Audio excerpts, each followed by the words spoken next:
Our story kicks off with humanity's beloved princess, Ha-Jenna. She promises our hero that the second he crushes the Demon King, he will come right back for the most epic wedding ever. He just smiles, telling her to relax because he is absolutely going to bring total victory to the human race. Cut to the very next scene, and boom! He is already staring down the ultimate demon stronghold. Standing right at their gates, he dares the enemy to try and survive this final strike. With that battle cry, his whole squad charges, straight at the Demon King. 18 long years. That is how long he has fought for the human army. And now, finally, they are about to wipe out the biggest threat on the map. This is it. The very last step for humanity to take back their stolen territory. The hero announces that this 1,000-year war ends right here, right now. He swings his blade directly at the Demon King, boldly declaring that humanity has officially won. But wait. The monster just grins back, asking if he is really that confident. Suddenly, his status interface flashes a massive danger warning. The boss's stomach wildly expands, and the villain screams that if he goes down, everyone else is going down with him. Our poor guy literally complains about the boss being such a sore loser. And then, a catastrophic explosion completely nukes the entire battlefield. When the dust finally settles, the system drops the bad news. 2 minutes left until his death. But unexpectedly, it actually congratulates his flawless leadership and massive sacrifice for mankind. As a special reward for saving the world, he is being granted a rare, once-in-a-lifetime chance to reincarnate. The prompt asks if he wants a second life, and he slams the yes button instantly. Seriously, only a total fool would pass up a sweet deal like that. Suddenly, someone is shaking him, yelling to wake up because enemies are approaching. Snapping his eyes open, he realizes the reincarnation actually worked. Getting on his feet, he laughs, muttering that the pathetic boss thought it would be so easy to finish him off. But wait. Right beside him, a bunch of horned monsters are just staring blankly. He looks around, totally confused, asking why these ugly creatures are looking at him like that. An elderly demon named Lai snaps at him to hurry up, panicking that the fearsome blue Union forces are closing in, and they will be slaughtered. Feeling his own face, our hero is totally lost. What is this guy saying? He quickly spots a shiny surface nearby, and slowly creeps over to check his reflection. Boom! He reincarnated as a bottom-tier demon named Gandongo. Full panic mode activated. Why on earth is he on the enemy team? He immediately summons the system interface, furiously demanding to know why mankind's greatest champion is now trapped in the body of a low-level monster. The surrounding demons just stare at him like he is crazy. The interface pops up, awkwardly apologizing for a tiny glitch during the soul transfer. A glitch? He screams for the system to fix this mess, but the prompt coldly states that the process is completely irreversible. Absolutely furious, he literally chokes the floating screen and yells for the manager of this ridiculous operation. Trying to calm him down, the interface finally chimes in, offering to generate a special loophole for a redo. A new quest drops. If he gets killed, he can spawn as a human again. But here is the catch. Suicide is strictly banned. Just like that, the window vanishes. The monsters watching this meltdown start whispering, wondering if Dongo completely lost his mind. The elderly grandpa tells everyone to ignore it, claiming the kid always acts super pathetic whenever danger is near. Meanwhile, our guy is freaking out over his beautiful princess bride marrying another man. Suddenly, a low-tier magic user named Lamir warns that she feels the Blue Union soldiers closing in fast. Aside from their rank B leader, this squad will get totally crushed by these human warriors. Their only shot at surviving is diving into the secret tunnel. Getting captured means brutal interrogations. Now, get this. The Blue Union was actually his old human squad. But since he looks like a monster now, a genius plan forms. Just let his former buddies kill him, so he can trigger a respawn. He marches straight into danger. The crew freaks out, asking what he is doing. The elder begs him to run because that place is crawling with soldiers. But our guy declares that running away fixes nothing. He promises to hold the line, buying his squad as much time as possible for a clean escape. The squad is completely blown away, wondering if this is really the spineless loser they always knew. Suddenly, our hero detects a weird energy. A glowing rune flashes above, and massive boulders crash down. He spins around, realizing their only way out is completely sealed off. Then, Light footsteps echo through the dust. Enter the boss's daughter, a high-tier demon named Lu Bingi.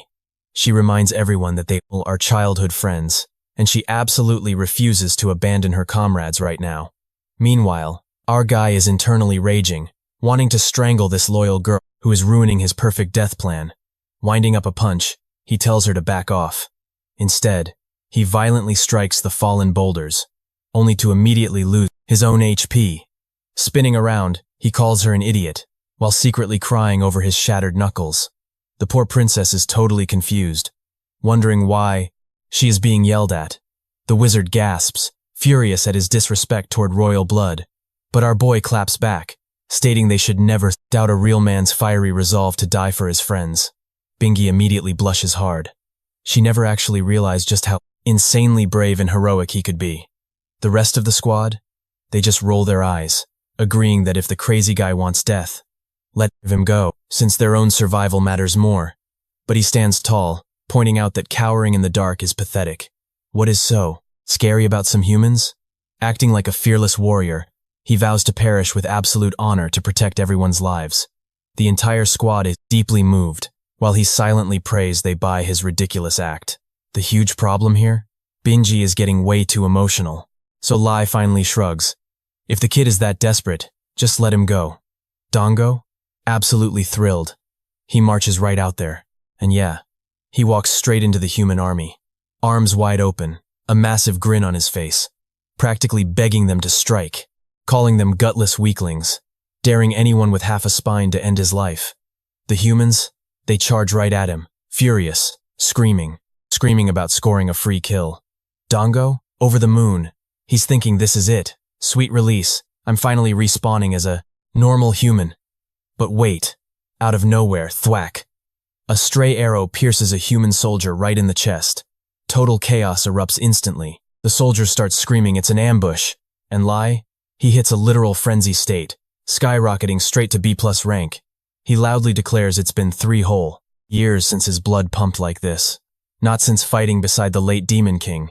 And here's the crazy detail the system reveals. Demons get massive, temporary power spikes when their emotions redline. Poor Dongo? Absolutely crushed. His grand death plan is ruined. Lai, then, gives this epic speech. Ever since their king fell, their total lack of fight gave the humans a green light. They just kept retreating. So the humans thought they were totally pathetic and kept stealing their territory piece by piece. Lai turns and tells Dongo you were absolutely right to stand your ground. Then Princess Bingi steps up, eyes burning with resolve. She announces the demon race is fighting back. The soldiers are completely lost, while Dongo stands there paralyzed, thinking, wait, why are these guys getting so fired up? Suddenly, boom, Bingi hits her own frenzy state, blasting straight up to A rank. She promises that no one is getting left behind today. The humans? Shaking in their boots. Intel said there were 0 high-tier demons here. That's when Bingi starts, charging up an absolutely insane blast of cosmic hellfire. She drops it on the human army without mercy. Seconds later, nothing but a giant, smoking crater. That flashy human army? Completely wiped off the map. And the absolute worst part for our boy Dongo? He levels up. Not just once, 10 whole levels instantly. Plus a mountain of rare loot. The poor dude just hits his knees, bawling his eyes out, crying about how, since day 1 as a monster, his only goal was a quick death. Anyway, cut to the demon capital city. Inside the royal mansion, a horned demon named Kuko is pacing around. Honestly, pointing out his horns is kind of dumb since everyone here has them. They discuss their botched operation. A glasses-wearing demon bows to the boss, confirming that yeah, the Grandmaster plan? A total bust. Here was the original scheme they were going to wait for that life-or-death moment when the princess was trapped by the pride. Human forces. Right at her darkest hour, young Master Chang Wujin was supposed to swoop in with an army. Just this super dramatic rescue. He'd pose on top of the enemies, grab her hand, and make her fall madly in love. Classic hero stuff.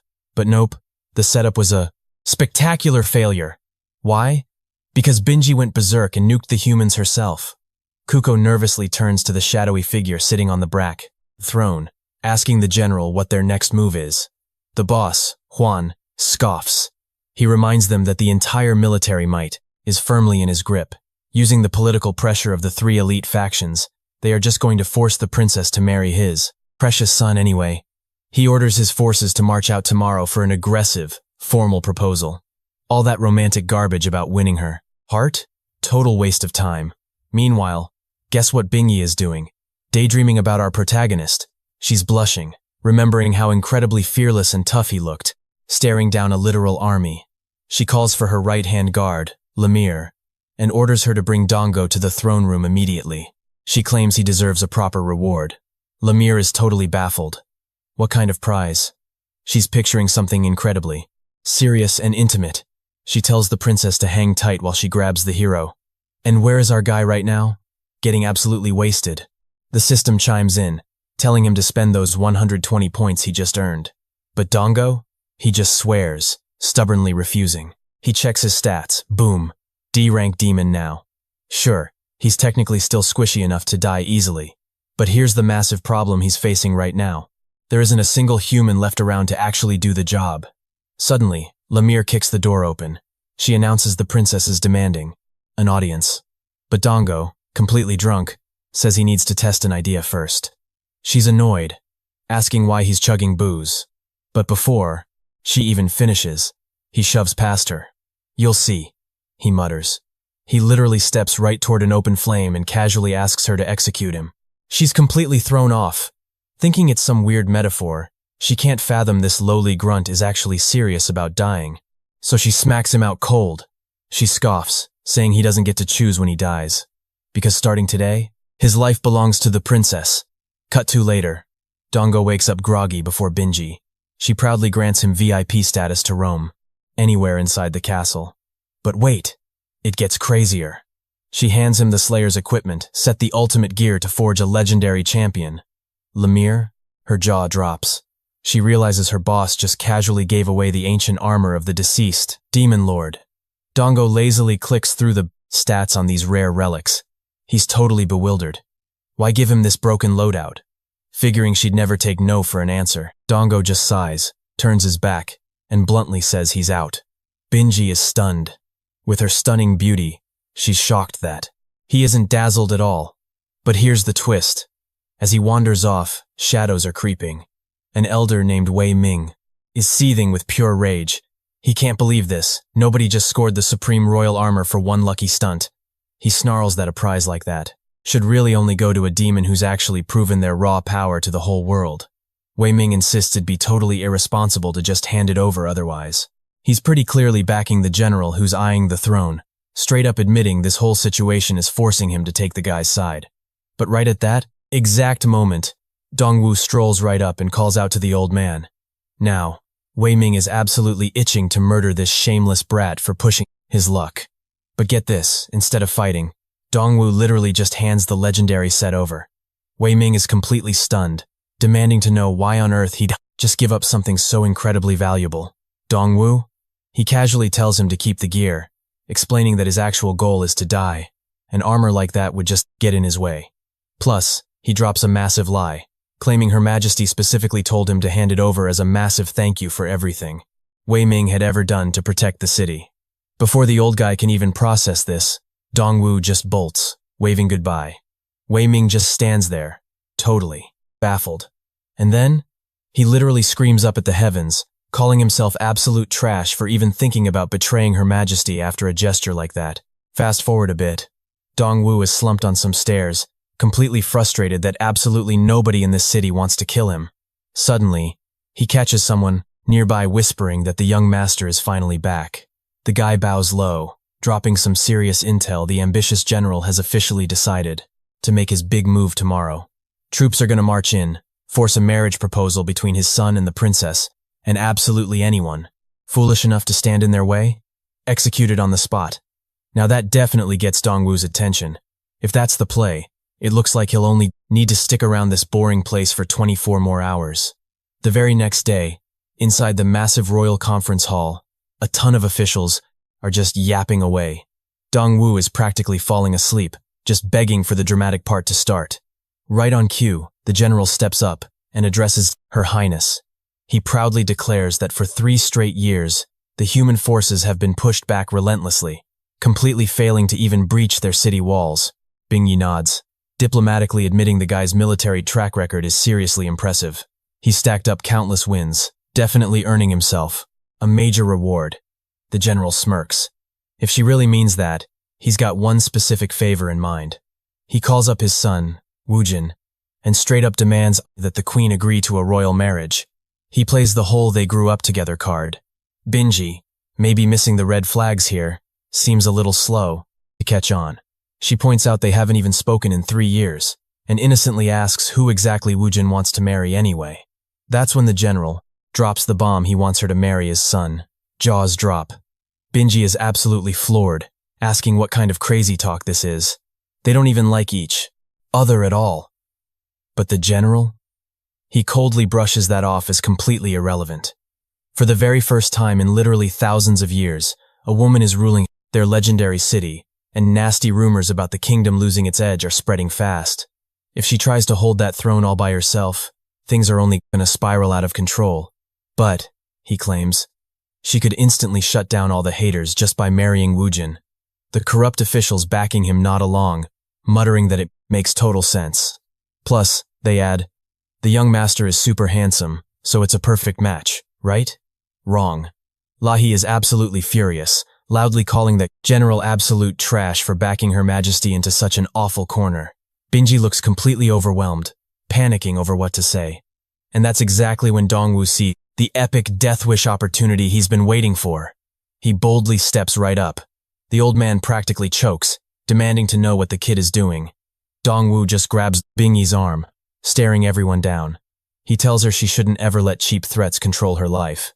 Every single person has the absolute right to make choices that actually bring them genuine happiness.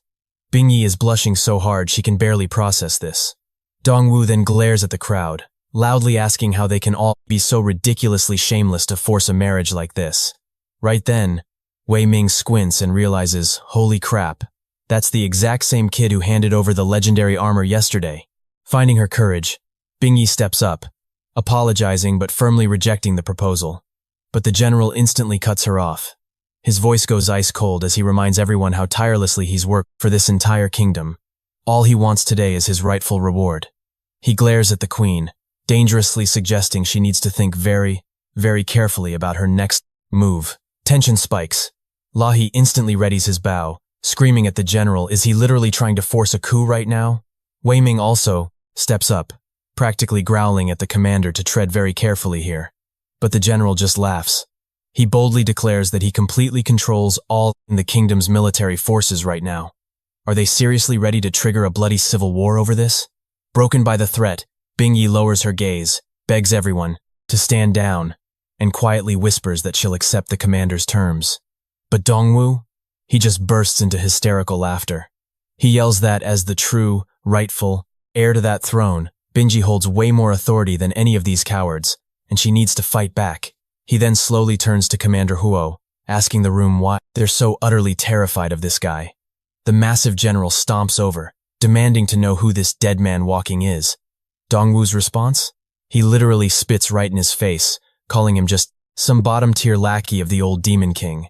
He openly mocks the guy, questioning how a basic grunt like him ever managed to steal so much military power. He's literally just a glorified errand boy. So acting this arrogant makes absolutely zero sense. And get this, he says all of this while condescendingly patting the furious general right on the cheek. To top it off, Dongwoo loudly announces to the entire hall that Bingi isn't just the most intensely powerful and formidable warrior in this entire kingdom, but she's also hands down the most drop-dead gorgeous. So how could his weird, completely average son ever be worthy of her? Veins popping, the enraged general screams at Dongwoo to shut his mouth, demanding to know exactly who in this entire world would be worthy, if not his elite soldier of a son. Our cheeky protagonist just smirks. He points at himself and claims that he is. After all, just 2 nights ago inside that dark cave, they absolutely connected on a deeply intimate level. Dongwoo is fully confident that this massive insult will finally push the general to violently murder him right here. The general's son looks totally crushed, while Mei Wei just facepalms, muttering she completely saw this chaos coming. The entire royal audience immediately starts to frantically whisper, realizing this crazy kid is the exact same hero who fearlessly charged the enemy lines during the massive Blue Demon invasion. Meanwhile, sitting on the throne, She was completely touched by Dongo's wild dedication. But the general? He just glared, asking if Dongo seriously wanted to die that badly. And obviously, Dongo absolutely does. He taps his own neck, practically daring the guy. If the general actually has guts, just swing right here. The general was losing it. Dongo didn't just humiliate him in public, he also completely trashed the queen's pure dignity. For these unforgivable insults, the general roars that he is more than happy to finally grant Dongo his ultimate wish. He activates a massive technique. His fist glows bright, and the crowd instantly scatters. In a split second, he winds his arm back and blasts Dongo right in the chest. Wei Ming sprints forward, screaming that it is too late, while Dongo literally cheers, yelling for Hao Jingna to wait for him. He is finally reuniting with her. Then boom! The entire place erupts. Massive flames shoot up while everyone stares, in pure shock. But Wu Jian looks confused. A figure steps out of the smoke, leaving him baffled. How is this even possible? Dongo actually had the Demon King's military token on him. And thanks to this insane item, our boy just instantly shot up 40 whole levels. He also unlocked a broken passive skill. When his health drops under 30%, his defense multiplies by 5. Even crazier, every 15 hits he takes get instantly reflected for pure critical damage. The crowd starts whispering. An item like that? It could only be handed out by the queen herself. As far as anyone knew, only the actual Demon King had the power to drop a blessing like this. Turns out, Binji was the one who slipped Dongo that token. She steps up, explaining how her father and grandfather originally trusted this exact item to Huoen, strictly because the guy was loyal to the bitter end. But now, she chose to hand it over to Dongo, giving him the absolute right to step up as a general and command the demon forces. Huan doesn't look impressed at all. Assuming nobody would actually dare cross him, he just glares around the room, waiting for someone to step out of line. But Wei Ming immediately walks up, loudly congratulating Dongo and officially calling him their new general.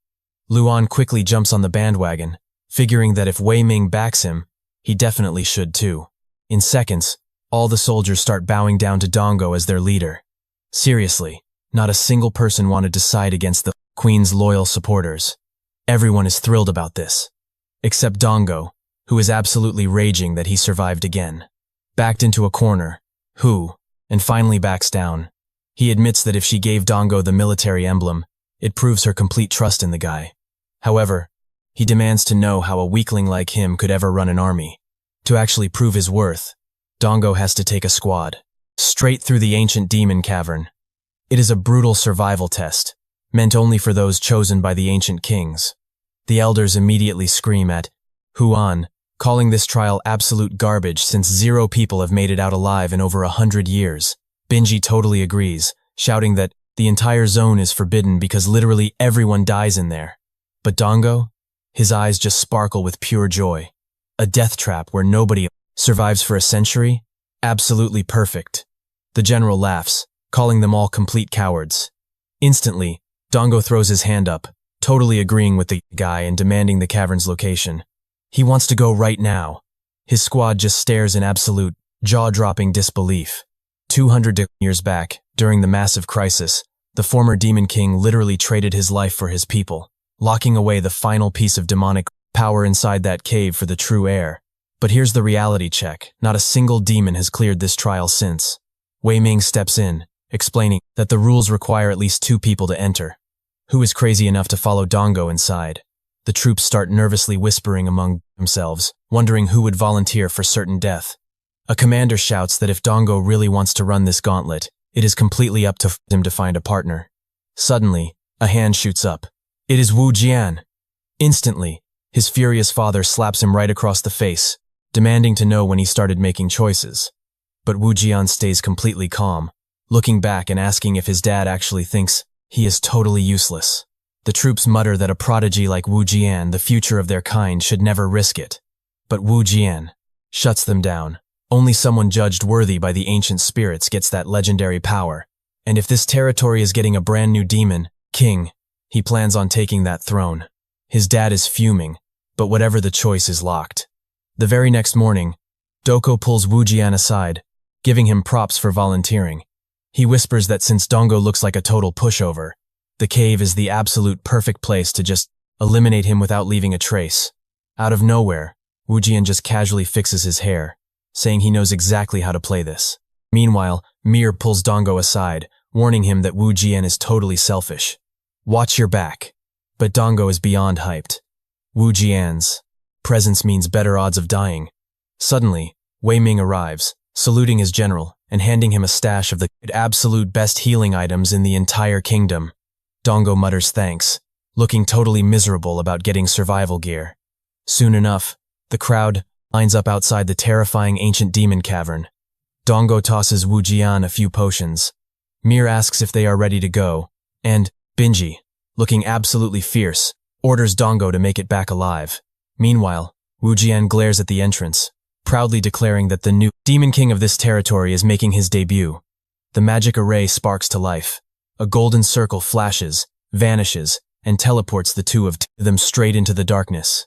Inside the ruins, a system screen pops up for Dongo Ancestors Trial unlocked. High tier, completely invisible demon beasts are already stalking them from the shadows. Wu Jian smirks, bragging that he can already picture the nightmare creatures lurking in here. Dongo suddenly remembers that Mir gave him the heads up. Wu Jin is bad news. So, naturally, Dongwu plays it smart. He spreads his arms wide. Hey, check out this basic white armor. Translation? His defense stats are practically zero. Wu Jin is completely baffled. Why the hell is Dongwu leaving himself wide open when they have zero clue what's lurking in the shadows? But here's the thing. Wu Jin has no idea Dongwu is literally praying for a knife in the back. Wu Jin summons a crimson blade, and Dongwu's eyes light up. This is it! His grand exit! But suddenly flower, a voice shouts. Something lightning fast zips right past Dongwu's face. A monster drops out of nowhere, and boom, sliced clean in half. Dongwu just stands there, totally stunned by Wu Jin's absolute insane speed. But there's no time to blink. A massive swarm of creatures suddenly ambushes them. Wu Jin throws his arm forward, instantly summoning another deadly flower. The monsters charge in. He unleashes a wild storm of petals into the air, and raw energy explodes directly from his hands. Countless razor-sharp slashes rip the horde to absolute shreds. Wu Jin smirks. He thinks Dongwu is pulling off some master plan. You sense those soul bats? Used yourself as bait to gather the horde? Wu Jin thinks it was a tactical genius move to wipe them out. A perfect trap, right? But Wu Jin's ego can't handle it. He straight up warns Dongwu not to act like they're on the same level. Dongwu immediately nods along. Oh, definitely. I'm totally trash compared to you. Wu Jin, soaking up the praise and absolutely refusing to be humble, just smirks. Obviously. And just like that, Wu Jin goes totally rogue, unleashing Annihilation Slash and immediately triggering his devastating Blade of the Flower. Dongwu is standing there completely lost. His whole strategy was getting betrayed. But Wu Jin is just way too competitive. He's rushing headfirst, absolutely massacring every single monster in sight. And the worst part? Because Wu Jin is putting on this absolute slaughterfest, every creature is targeting him. Dongwu is sitting there, totally safe. Zero danger.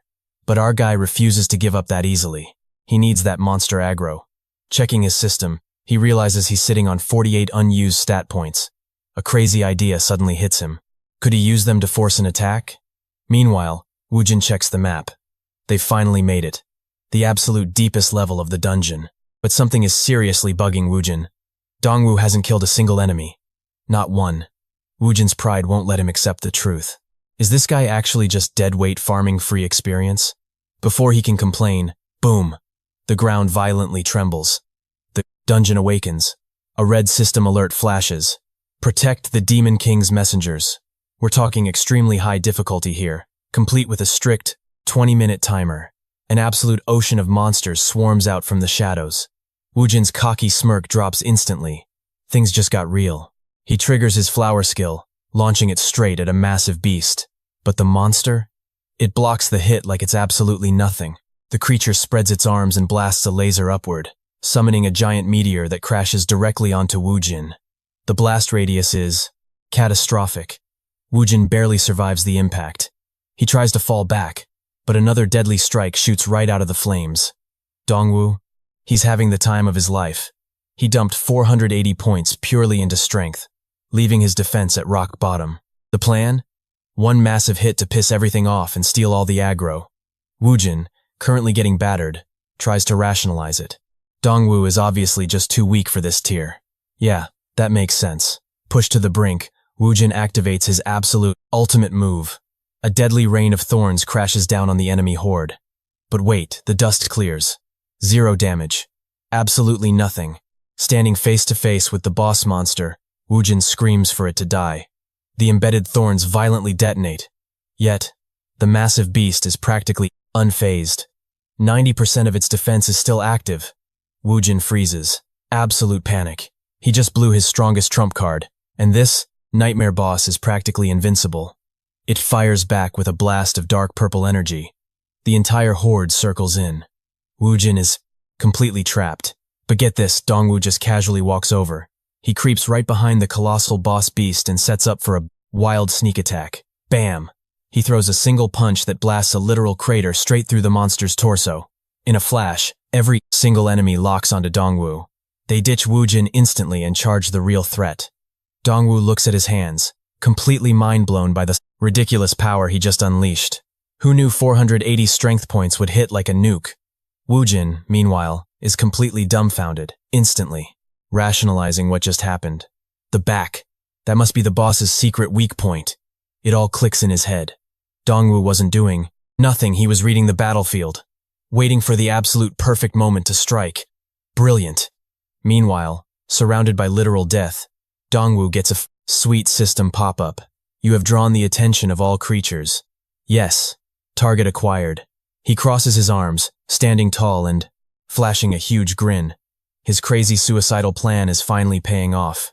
He is officially public enemy number 1 to the horde. A massive rank A beast lunges straight for his throat. This is it. The fatal blow. Dongwoo literally waves it forward, taunting it, opening, his arms wide like he's greeting an old friend. Sweet release. He's finally going to die and turn back into a normal human, but literally a split second before impact a flower blooms right behind him. Woojin pops his piercing petal shift out of nowhere. Shing! Woojin slices the deadly beast to ribbons. Dongwoo's jaw drops as the monster chunks hit the floor. Now, only 3 messengers are left standing. Dongwoo is absolutely soul-crushed. His death was right there. And Woojin? He cheerfully praises Dongwoo's quote-unquote masterful aggro strategy. Absolutely tragic. Woojin just landed a massive hit. Naturally, the monsters lock right back onto him. Dongo? Absolutely losing his mind. He literally did all the heavy lifting to grab their aggro. But get this, while our boy is fuming, Woojin takes off. Dongo immediately sprints after him, screaming that there is 0 chance he lets this idiot die. Then, bam! Dongo throws a punch. Ground shatters. Massive crater. He throws his arms wide open, hyping himself up, screaming that the aggro buff belongs to him now. He literally sticks his tongue out at the mob, full-on taunting them to strike, declaring he is the ultimate meat shield. Smug smile locked in. He waits for the hit. But nope. Woojin sweeps in from behind again. The monster instantly pivots. Dongo screams at it to come back. But bad luck strikes. His absolute unit of a punch accidentally connects. Boom. Health bar erased. Just 1 enemy left. Dongo charges straight at it, literally begging, "Please, for the love of God, strike me." The beast raises its massive blade, aiming right for his head. Dongo, grinning like crazy. He's finally getting his wish. But wait. Before the hit connects, another massive strike blasts from behind. Slices the beast clean in half. Dust clears. Game over. Every single monster is dead. Woojin actually praises Dongo, totally amazed by his battle instincts. Seriously, he never expected this level of flawless synergy. Dongo, though? Pissed. Like pure rage. He never wanted to team up. Meanwhile, Woojin is out here trying to be super polite, saying he rarely gives props. But Dongo? An absolute powerhouse. Totally worthy of competing right alongside him for the ultimate title. But then, the whole cavern starts shaking. Total earthquake. Lightning arcs across the floor as this massive voice booms out of nowhere. It hasn't seen a single soul brave enough to step foot inside here for centuries. It honestly thought no modern prodigy had the guts to chase the Demon King crown. Then bam! A blinding flash of light washes over them, and a gigantic blue dragon just drops in. It gives them props for passing the first phase. But hey, the real nightmare starts now. only one walks out alive. They have exactly 10 minutes to duke it out, in a brutal deathmatch. The winner takes the Demon King throne. Refuse? The dragon slaughters them both. Woojin is instantly sweating bullets. Why do they have to kill each other? He freezes up, completely torn. Sure, he's the future of their entire race, but he literally cannot read Dongo's power level. Dongo, on the other hand, absolutely thrilled, screaming that the heavens finally blessed him. His ultimate chance to die is here. Woojin watches in pure shock as Dongo rips his shirt off. He totally misreads this as pure fighting spirit. Woojin locks in, he refuses to lose, but while he's hyping up Dongo, he just keeps stripping, deliberately dropping 50 defense points by tossing his armor aside. Dude is literally standing there in just shorts and his magical inventory bag. He starts screaming at Woojin, "Come on, stab me right in the heart. Take the crown. Just do it. End me, and you're officially the strongest guy in our generation." But Woojin? His guard shoots way up. This feels completely wrong. Why on earth would Dongo travel all the way here, stand inches from the ultimate prize, and just throw it all away? The math isn't mathing. Highly annoyed, Dongo curses under his breath about this dude's ridiculous stubbornness, screaming at him to just take the win. Woojin finally moves. He presses his sword right against Dongo's throat. "Look," he says, "you've won the queen's favor. You've got backup, plus absolute monstrous strength. You're casually one-shotting rank A+ monsters with basic attacks. If we threw down for real, honestly, I probably wouldn't survive. So why fold now?" Dongo fires back, saying their hometown desperately needs the Hu bloodline. The old general? He literally bled for the crown for decades, gave up everything to protect their borders. That man is the absolute goat of their era. And Dongo? Just some insanely lucky punk. His life isn't worth anywhere near as much as that legend and his genius kid. For their people's future, Dongo swears he is the one who has to go. Hearing this, Woojin freezes. Memories hit him hard. His mom's voice, telling him to always carry a heart of pure gold. It clicks. Their kind will never hit top tier unless they actually stand together. He drops his weapon. Woojin feels completely ashamed. This crazy kid right in front of him, giving up his own life for the greater good? That's the real hero. Meanwhile, Woojin walked in here secretly planning to backstab the guy. Absolute dirtbag move, hard pill to swallow, but he let his ego chase the crown over what really mattered. Suddenly, the giant lizard barks out, reminding them the clock is ticking. 8 minutes until game over for both. Dongo loses it, absolutely shrieking at Woojin, begging him to just swing the damn sword already. But Woojin, cool as ice. "Look, we're both dead in 10 minutes anyway. So right now, I'm gonna gamble on a totally different play." He slams his hands together, and boom, pure energy spikes, forming his legendary devastating blossom attack. Power surges outward like a shockwave, filling every inch. The boss monster barely reacts before a blinding, explosive blast completely wipes out the zone. The dragon goes absolutely feral, roaring its lungs out. How the hell did they crack the magical barrier? 8 minutes early. As the dust settles, Woojin looks straight up godlike. He just leveled past rank A into A+ territory. Smirking, he asks Dongo, "Ready to tag team this lizard?" But Dongo just bursts into manic laughter, claiming they are totally delusional. Our guy stood tall, completely radiating confidence. He declared his power was absolute, popping a buff that literally quadrupled his strength while doubling his other stats. Meanwhile, Dongo just watched from afar, muttering that this whole situation was going to be a massive headache. Trying to actually die was getting ridiculously hard. Then, Wuan blitzed the boss, throwing up a sneaky illusion trick. But the boss? It just fired a massive laser straight through his skull, completely vaporizing him. Wait. Nope, just a fake out. Wuan appeared behind it, dealing 150 damage. The catch? It had 999,000 health. Still, Wuan stuck to the ceiling like glue, bragging about his insane durability before diving in for round 2. Another laser fired, but he easily dodged it, unleashing an absolute hurricane of slashes. The issue? Each hit barely did 120 or 100 damage. Just a scratch on the boss's colossal health pool. Still, Wuan totally succeeded in grabbing the Demon King's aggro. Suddenly, a thick, nasty smokescreen swallowed Wuan whole. He looked around completely lost, right before the boss's giant tail slammed directly into his face. That insane impact launched him across the room, crashing down right beside Dongo. And Dongo? He was panicking. If Wuan actually died here, he'd be forced to inherit the Demon King title. Suddenly, the massive dragon reared its ugly head, charging up an attack. Boom! The blast nailed Dongo right in the chest. He took an absolute barrage while Wuan just watched in awe. Dongo's health plummeted to 1,400, collapsing to the floor. Wuan was deeply moved. Seeing Dongo heroically tank a fatal blow meant for him? Absolute legendary bro move. Without hesitation, Wuan whipped out a high-tier potion that restores 10,000 health and lobbed it straight at his buddy. Dongo checked his rising health bar, turning to completely curse Wuan out. But wait, too late. Wuan was already tossing resistance and regen potions everywhere. A literal rain of buffs soaked Dongo, spiking all his stats. Super annoyed but fully healed, Dongo awkwardly muttered a thank you. Now, completely powered up, Wuan didn't waste a single second. He shot toward the boss at blinding speed, getting right up in the monster's face, with his fists glowing bright with intense green energy. Teleporting all over the place, Wuan unleashed an absolute combo of devastating punches. But then, the boss popped a nasty paralysis skill. Wuan froze up, completely exposed. And just as the killing blow was about to drop, Dongo dashed in from behind. Throwing his body in front of Wuan, he yelled he'd block it. And man, he took another massive laser straight to the gut. His health tanked, and he was secretly loving it until Wuan chucked another potion at him, healing 5,000 health. Dongo, absolutely fuming, screamed at him to stop spamming heals.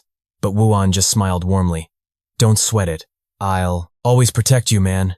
Teaming up, they kept clashing with the massive Demon King deep inside the cavern. Eventually, the monster's health bar finally hit 50%.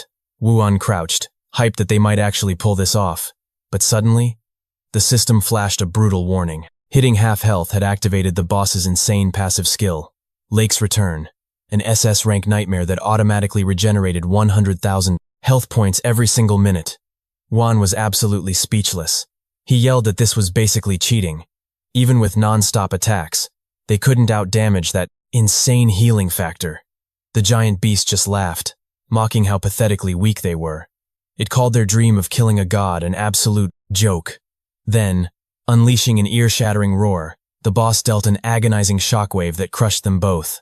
The sound alone slapped them with multiple brutal debuffs, including a brutal poison that started melting their health away.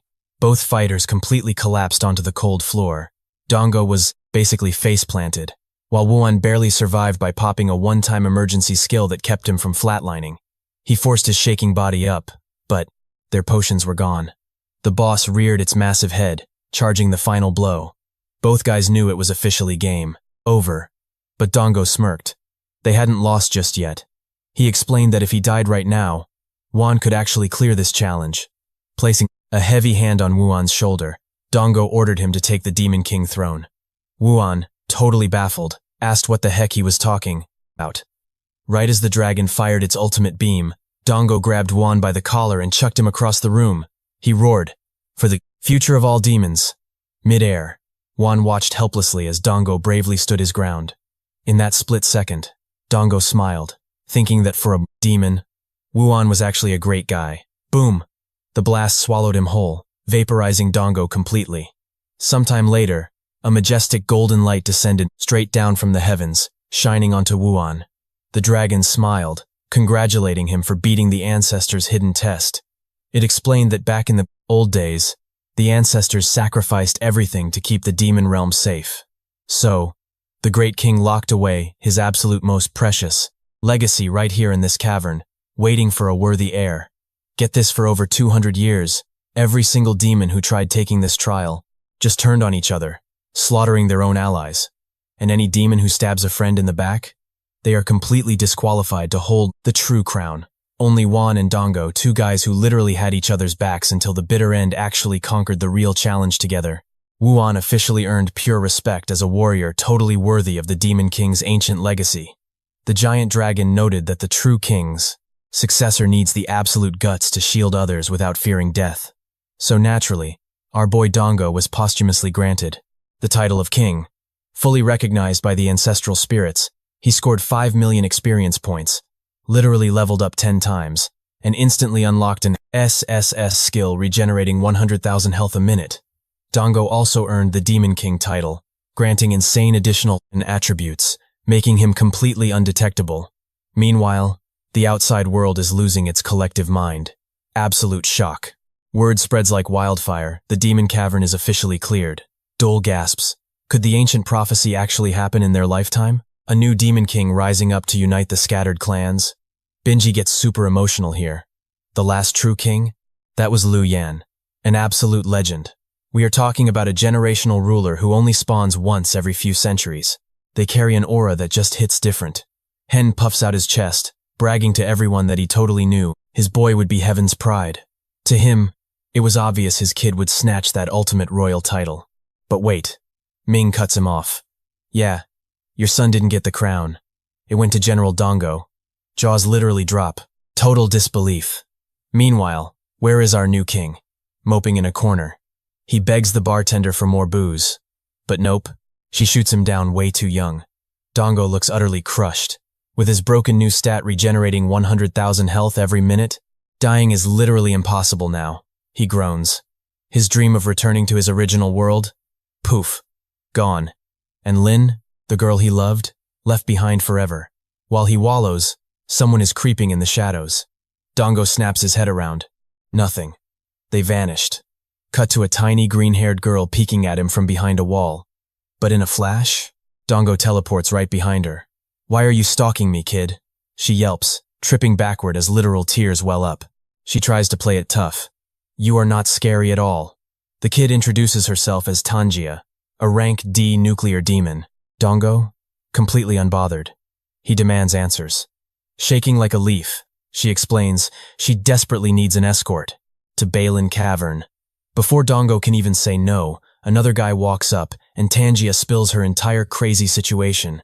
She apparently won a ticket for 3 literal wishes. But here is the catch: she has to reach the cavern to claim them. The problem?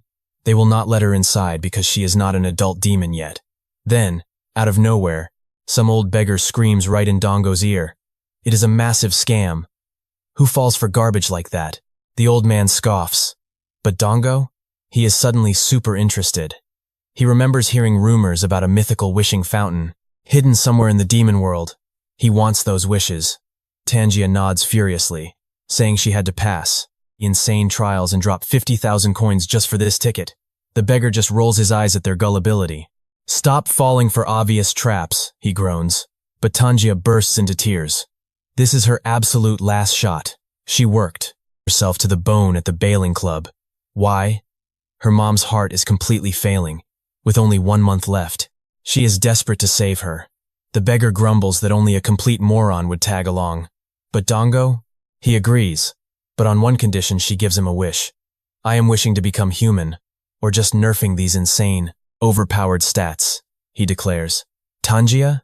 Beyond thrilled. She promises him 2 whole wishes if he escorts her. The beggar just throws his hands up, muttering that these 2 idiots deserve each other.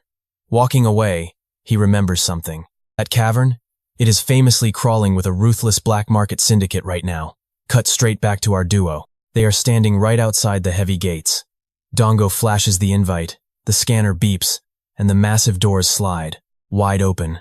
Walking down the dark hallway, a hidden voice chuckles. The fish took the bait. In a monitor room, a boss orders the exit completely sealed. Trap sprung.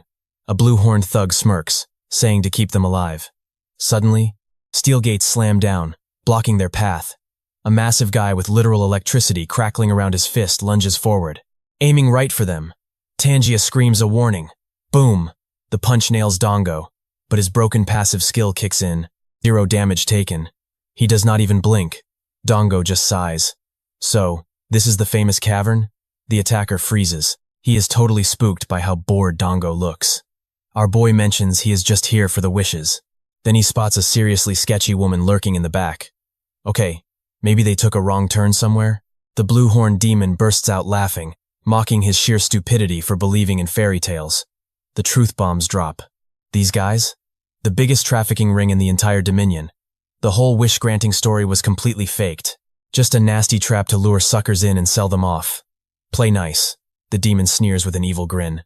Do exactly as we say, and maybe you keep your arms. Be a good little dog. A thug violently slaps Dongo, right across the face, ordering him to kneel. Huge mistake. Before anyone even blinks, that thug is launched like a rocket by one casual lazy punch from Dongo, getting literally cemented into the ceiling. Dongo sighs heavily. Seriously? Again? Since my reincarnation, my life is just endless disappointment. Realizing this kid is an absolute monster, the thugs panic. They scramble into combat formations. Kill him! Suddenly, heavy machinery roars to life as the syndicate gears up for war, in themselves in advanced rank B+ combat gear looking like literal Power Rangers. One of these goons screams, "Let's show him the real danger of our world." 3 demons lunge straight for Dongwu, yelling about finishing him off. But honestly, Dongwu is just drunk. Like, super emotional right now. He slurs about how unfair his life has been lately, complaining that every single time he almost wins, he totally fails. He is absolutely furious and completely fed up.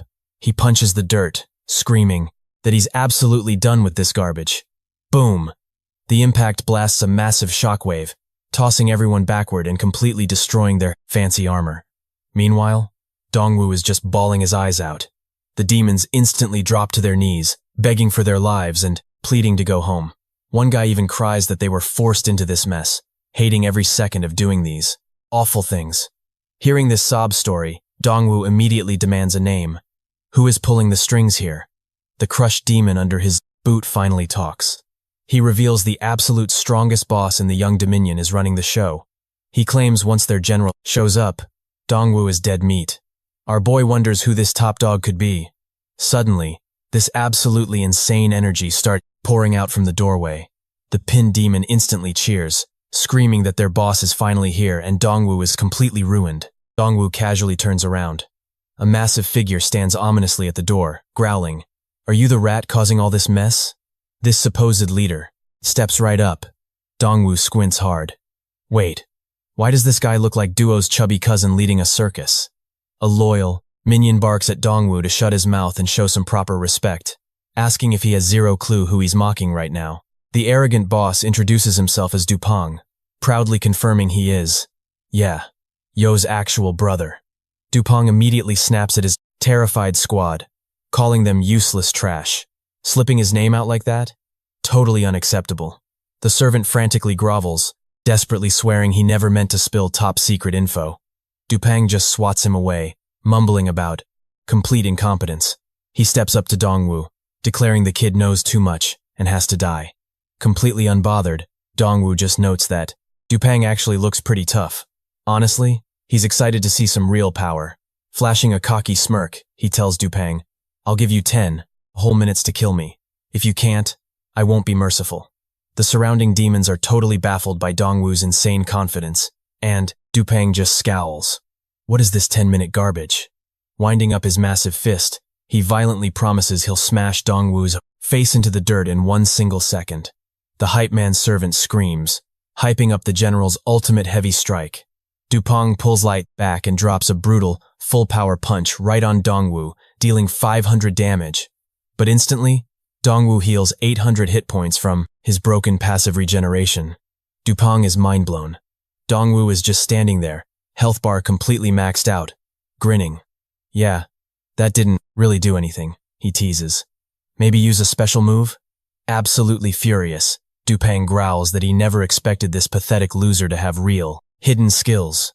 Dongwu laughs, telling him to stop stalling and remember that 10-minute clock is still ticking down.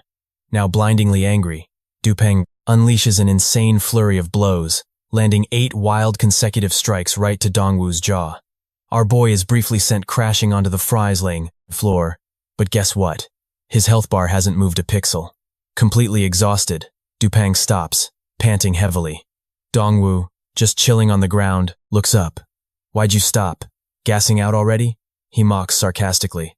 These brutal taunts push Dupang over the edge entirely, and the boss launches into the sky, charging up a devastating meteor strike. The heavy impact nails Dongwu dead on, but wait, it instantly triggers his crazy counterattack passive. Boom!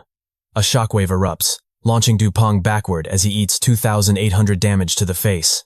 Stumbling backward, he stares at Dongwu, totally shell-shocked, brain completely short-circuiting over what just happened. The terrified servant suddenly recognizes exactly who Dongwu is. He whispers in panic. That's the lunatic who wrecked our castle. He entered the lethal ancestral cavern. How is he surviving? Wiping blood from his chin, Dupang sneers, finally remembering Dongwu. You are just some pathetic trash demon who only made it this far by hiding behind women. I hold all the power here. I'm an elite A-rank demon. I possess 2 demon hearts. I am the future. Supreme commander of this entire clan. As he keeps flexing, incredible A-rank gear just falls from the sky, instantly auto-equipping onto Dongwu. The kid cheers, hyped up with his brand new stats, and aggressively dares Dupong to try again.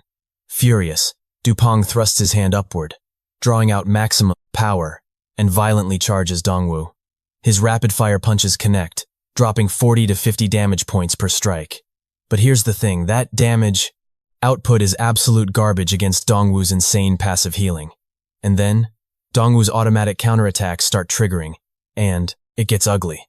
Dupang is violently blasted across the room, eating 3,000, 2,000, then 10,000 damage. His health bar melts until a final brutal strike of 8,400 leaves him totally wrecked. He drops hard, while his loyal servant screams for the general, who crumples like a wet paper bag. Dupong's emergency survival passive kicks in, barely saving his life, but he is completely dazed and barely standing. Coughing up blood, Dupong stammers, How are you still at full health? Dongwu flashes a cold smirk and simply replies, Because your 10 minutes? Yeah, they're officially over. Was that really your best? Dupong instantly collapses to his knees, ugly crying for mercy. Please, don't. Kill me, he begs pathetically. I'll give you literally anything you want. Dongwu looks down, calmly stating, The only thing I actually want is someone who can. Kill me. Dupang stares at him in absolute horror. He whispers, voice shaking, that it's impossible. Nobody deserves a fate like that. Who are you? But before Dongwu can even answer, a voice calls out from the doorway for the general. Duko steps inside, his eyes completely ice cold, just taking in the whole messy scene. The servant literally begs Duko to save his brother. Duko? Completely ruthless. He just says Dupang brought this on himself. If Dongwu wants to kill him, let him. Duko actually bows his head, apologizing for letting things escalate this far. But Dongwu just waves him off, completely over it, saying, Whatever. I don't even care about that chubby guy's life anyway. He kicks a random pebble, muttering under his breath about how ridiculously weak everyone is around here. But wait, he stops dead. A light bulb goes off. He spins right around. Dupang, did you just say you'd give me literally anything I want? He steps closer, narrowing his eyes like a predator. Is it true? Do you actually have 2 demon hearts? Dupang, totally panicking now, desperately denies it. He calls it absolute nonsense, swearing he'd never have something like that. Cut straight to a hospital room, where Dupang is strapped to a medical gurney, literally crying and begging his brother for help. But the doctors? They just prep the anesthesia, calmly assuring him, Hey, relax. You've got 2 hearts, you won't even miss one. Meanwhile, outside, Tangyo is bowing and thanking Dongwu endlessly, swearing her mother would absolutely be dead without him. But Dongwu? He's completely zoned out. He impatiently wonders when his own wish is finally happening, and what Howen is up to right now. Over at the base, Duko is deep in serious talks with his subordinate regarding the raw energy reserves keeping the demon kingdom alive. This is crucial stuff. Duko makes it crystal clear this energy? It's literally the only way their young dominion can survive against the human forces already marching their way. Boom, scene cuts. We see a massive fleet of airships soaring right over a fortified military base. A blonde human commander raises his hand, signaling his troops to prepare for absolute war. Meanwhile, in a shadowy corner of the base, someone hidden behind a curtain mutters that this whole operation is for Cha Fang. Back to Dongwu. Pity partying over his fate, he suddenly remembers exactly why he misses that girl so badly. She had serious potential, and honestly, she actually seemed to like him. Cut to Cha Fang, whispering to herself that even though Dongwu's physical body isn't right there with her, she just knows they're going to reunite very soon. Dongwu, being his cynical self, just assumes she's probably moved on, raising 5 kids with some other dude while he's cursed to be a loser forever. Right on cue, a random group of bandits jumps him out of nowhere, landing a hit that deals exactly 100 damage. Dongwoo just screams, "Did you guys even eat today? Just chop my head off already?" The bandits just stare, wondering what kind of absolute psycho they just ambushed. Dongwoo, meanwhile, just sighs, completely depressed, wondering exactly why nobody can manage to just end his life. Snap back to reality. Dongwoo jolts awake, screaming for someone to kill him. He shakes off the sleep, muttering that he's having way too many crazy dreams lately. Meyer walks in, casually welcoming him back to the waking world. She drops the news. Her Majesty just called an absolute emergency military meeting. Dongwoo quietly follows her. We cut straight to the tense war room, where Bingyi drops a massive bombshell. A terrifying human army is marching straight for their city walls. The invasion is hitting way sooner than anyone predicted, packing a brutal force of over 10,000 heavily armed soldiers. This is exactly why she dragged the Dominion's top generals into this room. They need a survival strategy. The last time they fought a war this massive was 10 whole years ago, and they barely scraped by. Howen chimes in, remembering exactly how they managed to survive that nightmare. They had to use dirty guerrilla tactics, risking everything to assassinate the enemy commander. That clutch play was the absolute only reason their young Dominion wasn't wiped out. But then he drops the harsh reality that last invasion force was only 5,000 soldiers. And even then, the demon forces barely survived the bloodbath. Now, they're staring down double that number, twice the threat. But here's the terrifying kicker. The overall strength of the demons has stayed the same. They just have to hold out. Their one and only play is stalling for time until backup shows up. Everyone turns to Dongwoo, desperately asking for the great general's tactical opinion. Dongwoo, though, he's barely even listening. His brain is going 1,000,000 miles an hour. He calculates that if 1,000 frontline soldiers hit him for 100 damage every single minute, wait, the damage might actually outpace his annoying auto-heal passive skill. In other words, walking straight into the middle of this massive army could be his golden ticket to finally dying. He slams his fists on the table. What? An absolutely perfect opportunity. Jumping straight up, he drops a bombshell they aren't hiding. They are taking the fight right to the humans, meeting them face to face, outside the safety of the city walls. Dead silence. You could hear a pin drop. Everyone is stunned. Howen violently slams the table, furious, screaming at Dongwoo for being absolutely insane. This is life or death for our entire Dominion. Are you completely out of your mind? But Dongwoo doesn't flinch. He coldly fires back that if hiding behind walls barely worked against 5,000 weak soldiers, it's a complete joke to think that cowardly strategy will save them against a force twice as big. The absolute worst move is sitting here like sitting ducks, praying for backup. He glares at them. What happens in a few years when they march back with 20,000 soldiers? Who exactly are you going to trust with the future of this kingdom? He stares down the room, demanding, why not a single person here has the guts to forge their own destiny?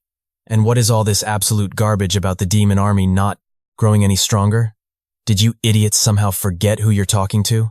I am the ultimate weapon. I am the absolute greatest military enhancement we have. Bingyi, visibly shaken, listens in pure awe. Whispers explode across the war room. The generals are literally getting goosebumps, realizing this is the very first time they're seeing a true Demon King in action. But Howen isn't having it. He cuts in, furiously accusing Dongwoo of treating this like a game, sending thousands of their demons straight to slaughter. You've never even stepped foot on a battlefield, Howen yells. You have zero idea how brutal war is. Dongwoo just smirks, firing back, questioning, Huan actually thought they could win without risking it all? Please. Dongwoo completely trashes those outdated guerrilla tactics. He totally calls out that defeatist mindset. Like really? You think you can win with that attitude? How does a soldier forget the absolute most critical thing in war? The pure drive to win, to prove he's serious. Dongwoo makes an insane promise. If we lose this fight, you have full permission to publicly execute me right in front of everyone. The old guy actually tears up, while everyone else is just completely stunned, speechless. Woo-in just smirks though, pointing out how he really knows exactly how to hype up a crowd. Bei stands up. I get it now. General Dongwoo gets absolute control over our entire army. No more hiding behind walls. We are opening those gates and charging straight in. A little bit later at the military camp, Juan gathers his own officers inside a tent. He looks back on all those brutal clashes. They survived against the human forces. But this time, the humans outnumber them completely, and their power is off the charts. He flat out admits it, they have zero chance of winning. He refuses to let his loyal veterans just throw their lives down the drain. Taking a deep breath to steady himself, he barks an order to his captains. When we deploy to the front lines today, stay inside the city. Ignore Dongwu entirely. If the queen demands a scapegoat, I will personally take all the blame. Fast forward a few days. The 21st Legion of the Sacred Territory finally hits the Yun Dominion border. Spotting it through his binoculars, a human commander grins. The fall of Yun City is officially here. Glancing back at his troops, he gives the signal to start the show. And the orders are absolutely brutal, leave 0 demons alive. Instantly, a massive barrage of missiles locks onto the walls. The demon guards up top panic, frantically casting lightning magic to shoot those rockets right out of the sky. For a split second, it actually looks like it works. But nope, those warheads just punch straight through the magical barrier. One of the guards gets instantly vaporized. Boom. Meanwhile, Dongwu is just standing up there on the wall, smiling. About time they showed up, he chuckles. Out of the thick smoke, a massive wave of combat bots starts marching in. As the 4 of the 6 siege kicks off, Juan walks right up to Dongwu. Looking at his squad, Juan silently signals to stick to their rebellion plan. But his lieutenants are totally freezing up, torn between 2 commanders. Dongwu catches this hesitation immediately and barks out. An absolute order. Every single one of you, stay inside. That sheer dominating presence leaves the entire demon army completely stunned. This fight, Dongwu announces, belongs only to the king. And without even a second thought, the absolute madman jumps straight off the wall, crashing down right in the path of the entire human vanguard. The soldiers literally hit the brakes, utterly confused. Renia, the human commander running the show, squints from afar. Why the hell is he out here by himself? He mutters, instantly paranoid. There are thousands of demons just watching from the ramparts. Has to be an ambush, right? Meanwhile, back on the walls, the demon forces are just mind blown. They cannot fathom this suicide play. Juan stares down at him, fully believing Dongwu has completely lost his grip on sanity. We're talking tens of thousands of armed humans out there, he whispers. One guy against an army? Impossible. Yet standing fearlessly before the enemy swarm, Dongwu just smirks. I heard you humans hit pretty hard, he taunts, casually unbuckling his armor, dropping it piece by piece on the dirt. Well, gonna make a move or are you terrified? The human ranks stay dead silent, totally weirded out.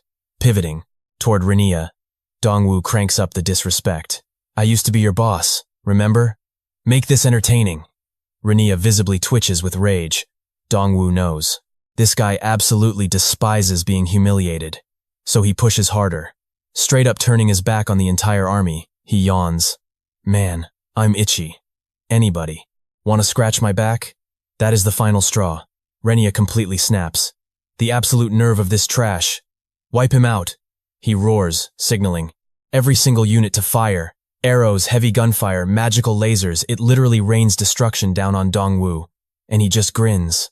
Oh, it's finally go time. Renia even charges in, landing a vicious slash for 150 damage. But Dongwu doesn't even flinch. He just shrugs off the apocalypse. Get this, he never put a single stat point into defense. But his raw level is so high, his natural durability just tanks everything. Doing some quick math in his head to actually beat his passive healing, they'd have to output 1,666 damage every second. Not even close. Annoyed, Dongwu screams at the troops. Seriously? What is wrong with you? Guys? Hit me like you mean it. The human frontline just freezes, totally terrified. Renia frantically signals the heavy strike team to join the bloodbath. Heavy mechs drop in, including this absolute behemoth packing a giant laser cannon. The weapon glows red hot, charging up, and blasts a massive beam straight into his chest. And Dongwu? He just laughs like an absolute maniac. Yes. Keep it coming, come on. Hit me harder. Up on the ramparts, Juan watches with his jaw on the floor. He actually starts wondering. Maybe that insane confidence wasn't just bluffing? Did this monster seriously plan to solo an entire army from the very start? Down below, Dongwu is tanking 50 massive hits a second, and he is actually celebrating. Watching his HP bar drop, he yells out, "Man, it has been so long since I have seen my health in the red." But then, his passive counterattack triggers. One reflected blast shoots back, slamming right into his. Direct hit to the chest, instant death. The human forces totally panic, trying to process this absolute madness. A dying officer gasps for air. This demon, he's not normal. But before he can even finish, Dongwu moves. The auto counter triggers again. Another soldier drops dead. Renes is sweating now, piecing the horrible truth together. This is a trap, he mutters. He screams for a full ceasefire immediately. Then, a terrifying legend hits him. An old story of an SSS-rank demon king. A monster with impossible resilience who literally saved their entire race. But wait, history says that creature died ages ago. Renes stares at Dongwu, totally baffled. If the legendary king is actually dead, who the heck is this guy? Meanwhile, Dongwu screams at the humans. "Why did you stop? You have 10,000 men," he yells. But the terrified soldiers just whisper about his fully recovered health bar. Fully healed. Again, Renes barks desperate orders to his troops, "Do not let this monster bait you into attacking." Every strike just backfires.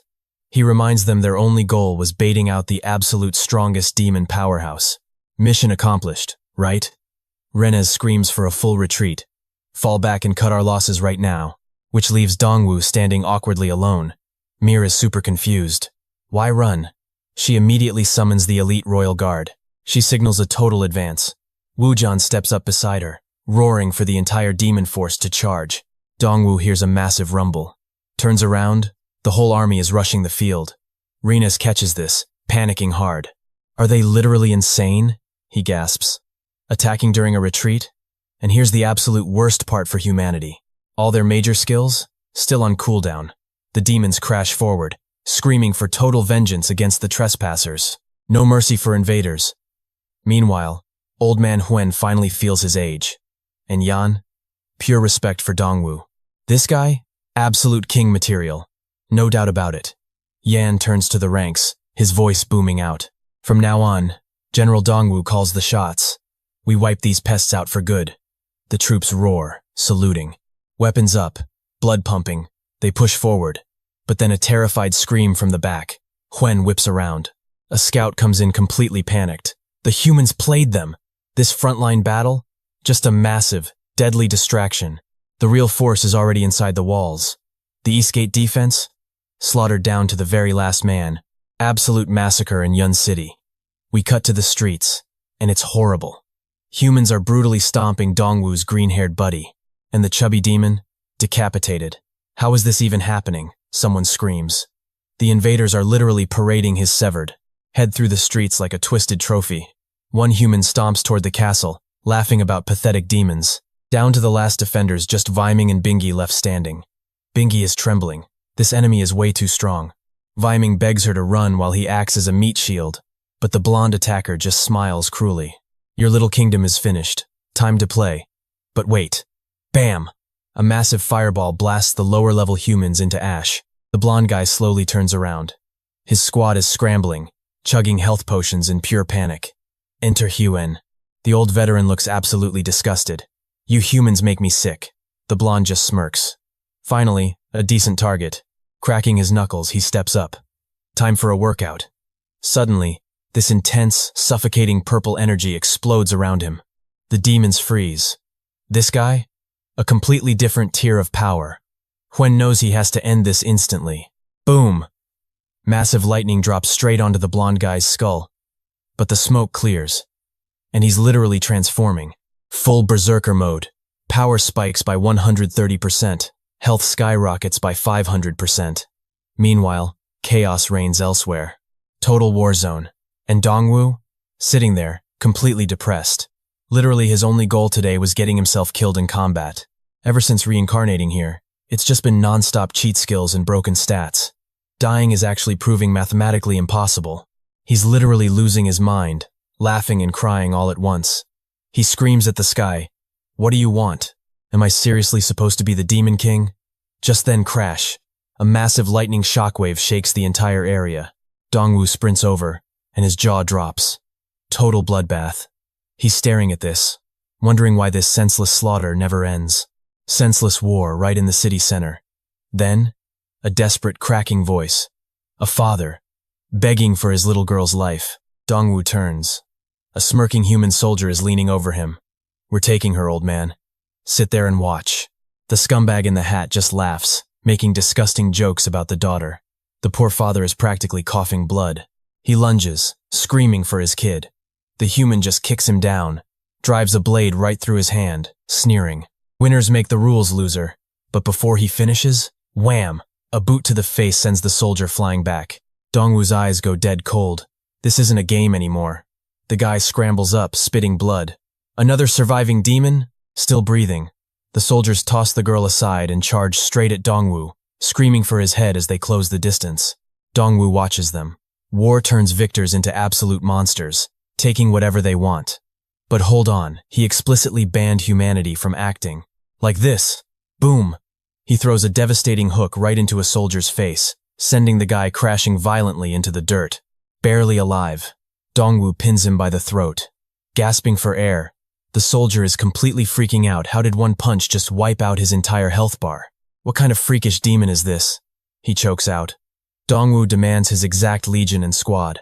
Terrified, the soldier spits out that they belong to the 21st Legion, 511th Squad. Dongwoo completely freezes.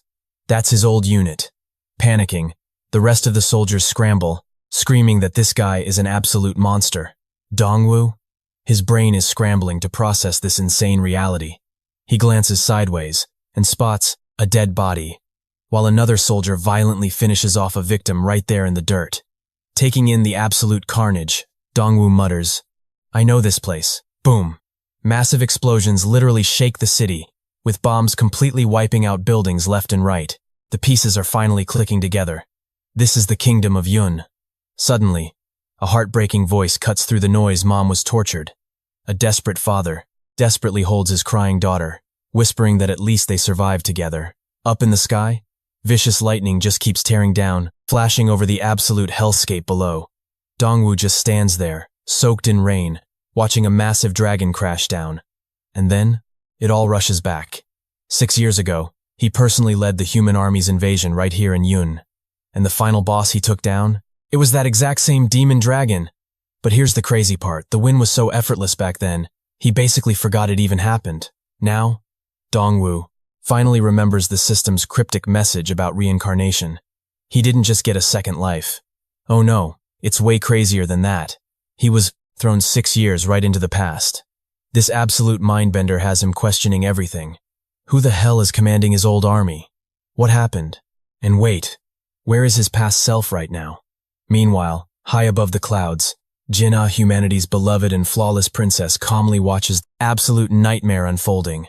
She sighs, noting how this toxic racial hatred is exploding all over again. Dongwoo, she remembers, was literally the only leader who actually stayed out of this cruelty. War, to her, is only justified for defense. But humanity? They've just been twisting into an excuse for pure, unchecked slaughter everywhere.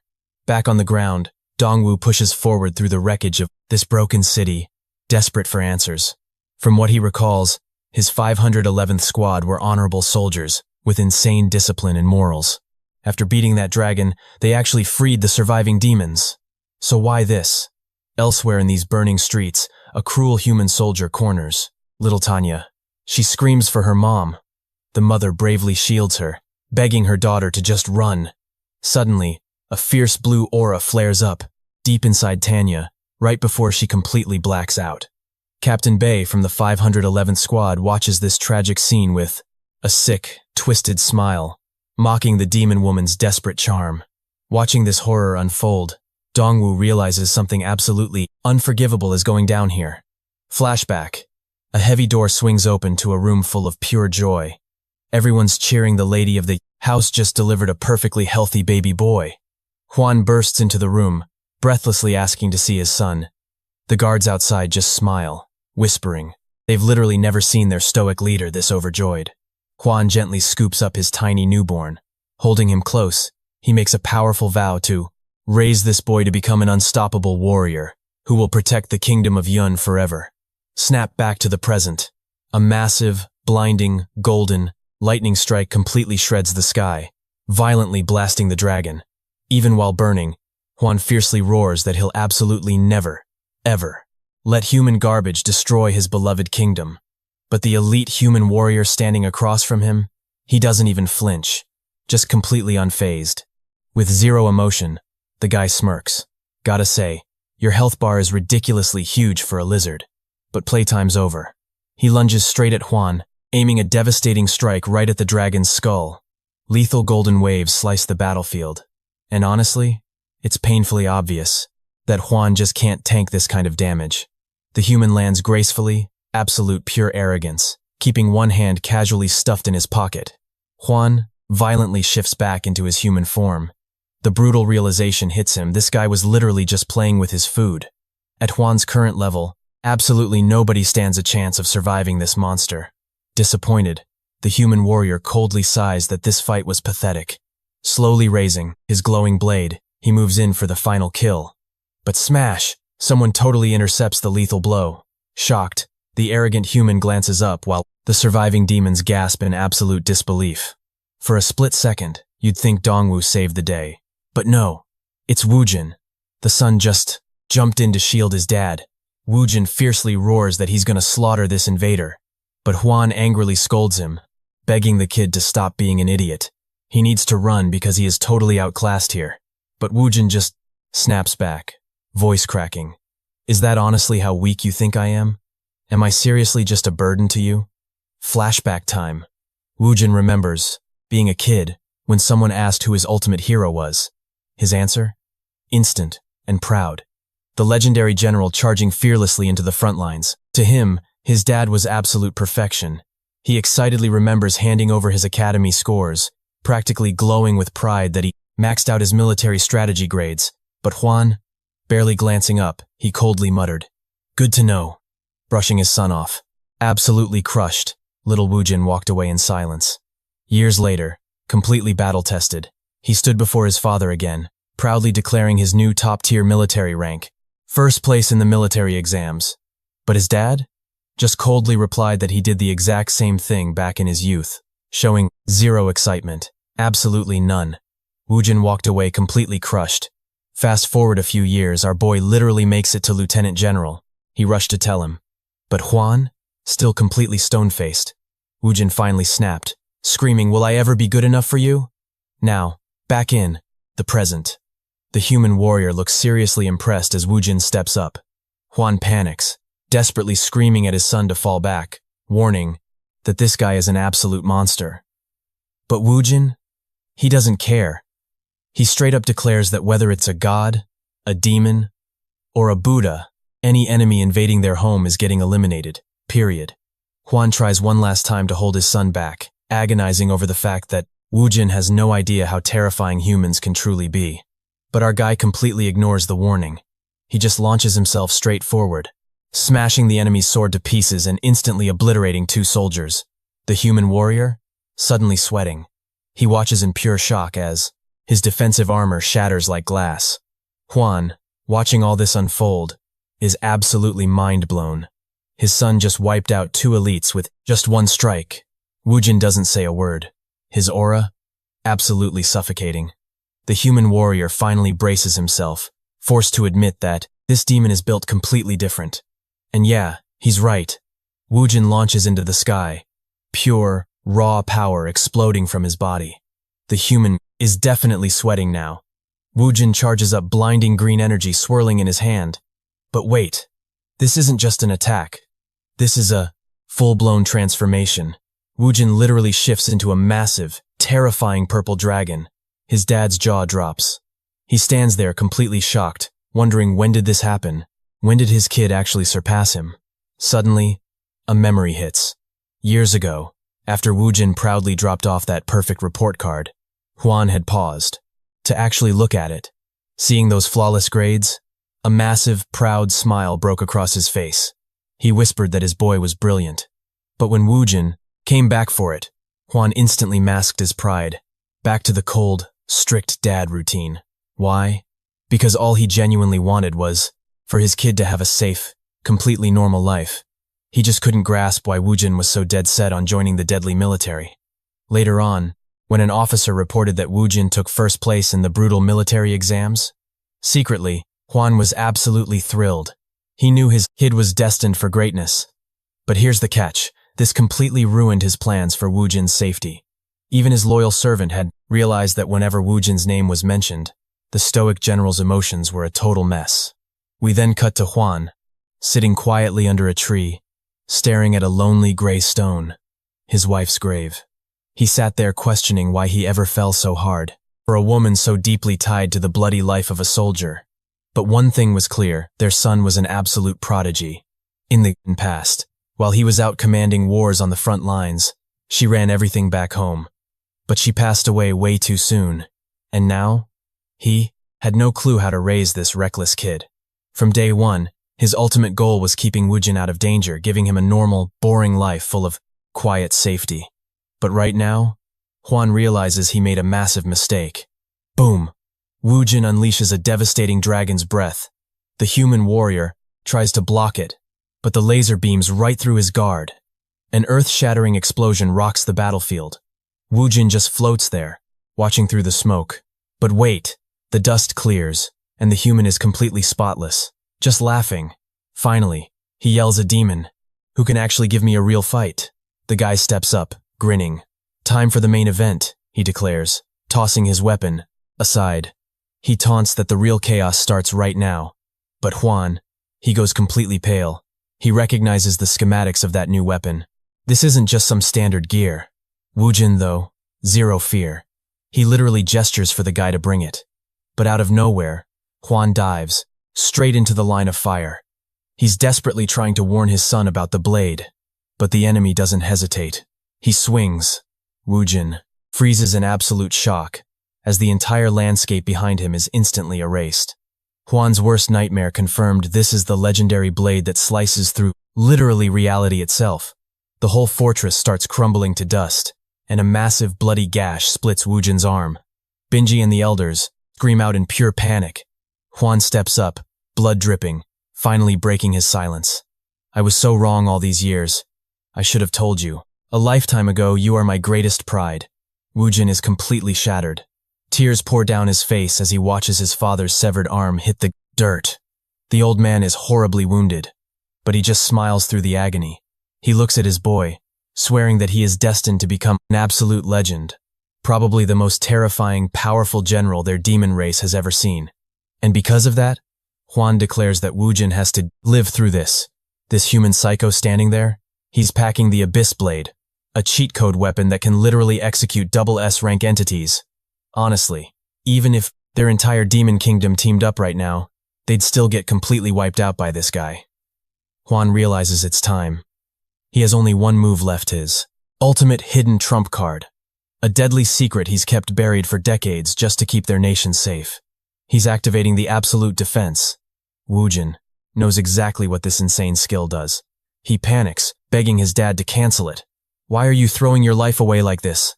He screams. But Juan doesn't stop. He triggers the Wall of Life. This insane technique literally burns the user's very soul to forge an unbreakable fire barrier. It forcefully maxes out his defensive stats by 10,000 points. As the raging flames erupt, Juan's mind flashes back to holding a tiny baby Woojin, whispering that he just wanted his boy to grow up safe and happy. And to guarantee that future, the general was fully prepared to sacrifice everything, his life for his son and their nation. But wait, Woojin refuses. He sprints straight into the flames, grabbing his father's arm and begging for a retreat. Please. The blonde human warrior just laughs directly in their faces, trying to run away. That is downright insulting. He sneers, totally unimpressed. I am not done playing yet. I want to. See absolute despair. But wait. A voice shouts from the back. Hold up. We cannot let this guy die that easily. It is Luo Tai stepping up. He drops a massive bomb. The demons have been hiding a sacred demon core this entire time. And get this, he is offering it up just to join the human army. Boom. Lightning strikes. The human leader whips around, aiming his heavy blade right at Luo Tai's head. Seriously? Why on earth? Should I trust you? Luo Tai stays cool. His clan guarded this core for generations. Even his ancient ancestors served the very first demon king. He explains that every king needs 3 top generals. One for magic and politics, one for pure combat, and one for strategy. But here is the kicker, his clan. They never needed any of those skills to stay in power. They just needed the core. This artifact, he reveals, holds the raw spiritual energy of the entire demon race. Only his specific bloodline can unlock its insane power. And naturally, only his family can grant its strength to others. The human smirks. He knows about this legendary item. He fully respects its godlike power. But he is suspicious. Why hand it to me? Think I am stupid? Suddenly, Luo Tai shifts his vibe completely. He bows low. I am just too weak, he confesses. I only want to survive. The crescent core rolls right across the dirt. Luo Tai admits his zero potential. If he tried using it himself, he would literally drop dead. Plus, his family's status has completely hit rock bottom lately. That is exactly why he wants to join the human side. Binji steps up, absolutely furious at her uncle. Are you completely insane? That monster murdered so many of our people. She points directly at the blonde warrior, screaming that he literally beheaded Luo Tai's own brother. The blonde psycho just glances at the severed head. Then, casually kicks it right at Luo Tai's feet, smirking. Luo Tai does not even blink. That fool deserved it. Why provoke someone infinitely stronger? Knowing your place is the Perseking Tutorial. Ultimate rule of survival here. Human or demon, who cares? He looks at the leader. We have a deal, right? The warrior bursts out laughing. This betrayal? Hilarious. You actually trusted me with this legendary item? Well, since you are begging, I will take it. But wait. Luo Tai's face instantly darkens. He covers his mouth, whispering a secret command. Brace yourselves. Protect our lord. In a flash, Wu Ming darts behind Huan, completely, triggering a massive life sacrifice spell. Binji is totally lost as a glowing green barrier wraps around them. Then, Luo Tai drips his own blood onto the core. It violently bursts open. The human glares, realizing something is very wrong. Luo Tai smiles. His family waited generations for this exact trap. This ultimate sacrifice? Only he had the guts to pull it off. They owed their people everything, and now it was payback time. Oh boy. The entire place just detonates. Pure destruction sweeps everything away. Thankfully, the demons are locked safe inside that dual defensive shield. The shockwave rips through the ruined city, completely vaporizing the enemy soldiers. Far away, someone asks, what the heck is happening over there? Up in the sky, golden lightning crashes down through heavy rain. As the thick smoke finally clears, wow. Luo Tai is completely fried. He whispers that his life force is gone. The crazy part? That was just 1% of the core's true power. Someone rushes to catch him as Luo Tai collapses, cursing his own limits. But look, the enemy's dragon, Familiar, had activated an absolute defense skill. It literally tanked every ounce of damage for 30 seconds straight. It roars, and the human? Not a single scratch on him. He smirks. Big mistake, idiots. Dropping your ultimate move without knowing my hidden hand? Absolutely pathetic. He strolls right up to a broken Luo Tai, who is desperately clinging to the core. Then, flash of steel. He cleanly slices Luo Tai's hand right off. Ready for the consequences now? The blonde psycho asks, snatching up his prize. Never thought I would score loot like this in a dump like here, he gloats. Makes sense though. The birthplace of the legendary Demon King. He pockets the treasure, deciding it is time to wrap up this messy side quest. Glancing back, he orders his pet to wipe everyone out. But the dragon actually hesitates. What? Afraid to slaughter your own kind? The human mocks. Then, a freaky mechanical device clamps onto its neck, digging deep. The beast thrashes in absolute agony before its eyes go completely dead. Mind control. It lunges straight at Wu Ming. He throws up a shield, yelling to protect the girl. But she fires back. Worry. About your own skin first.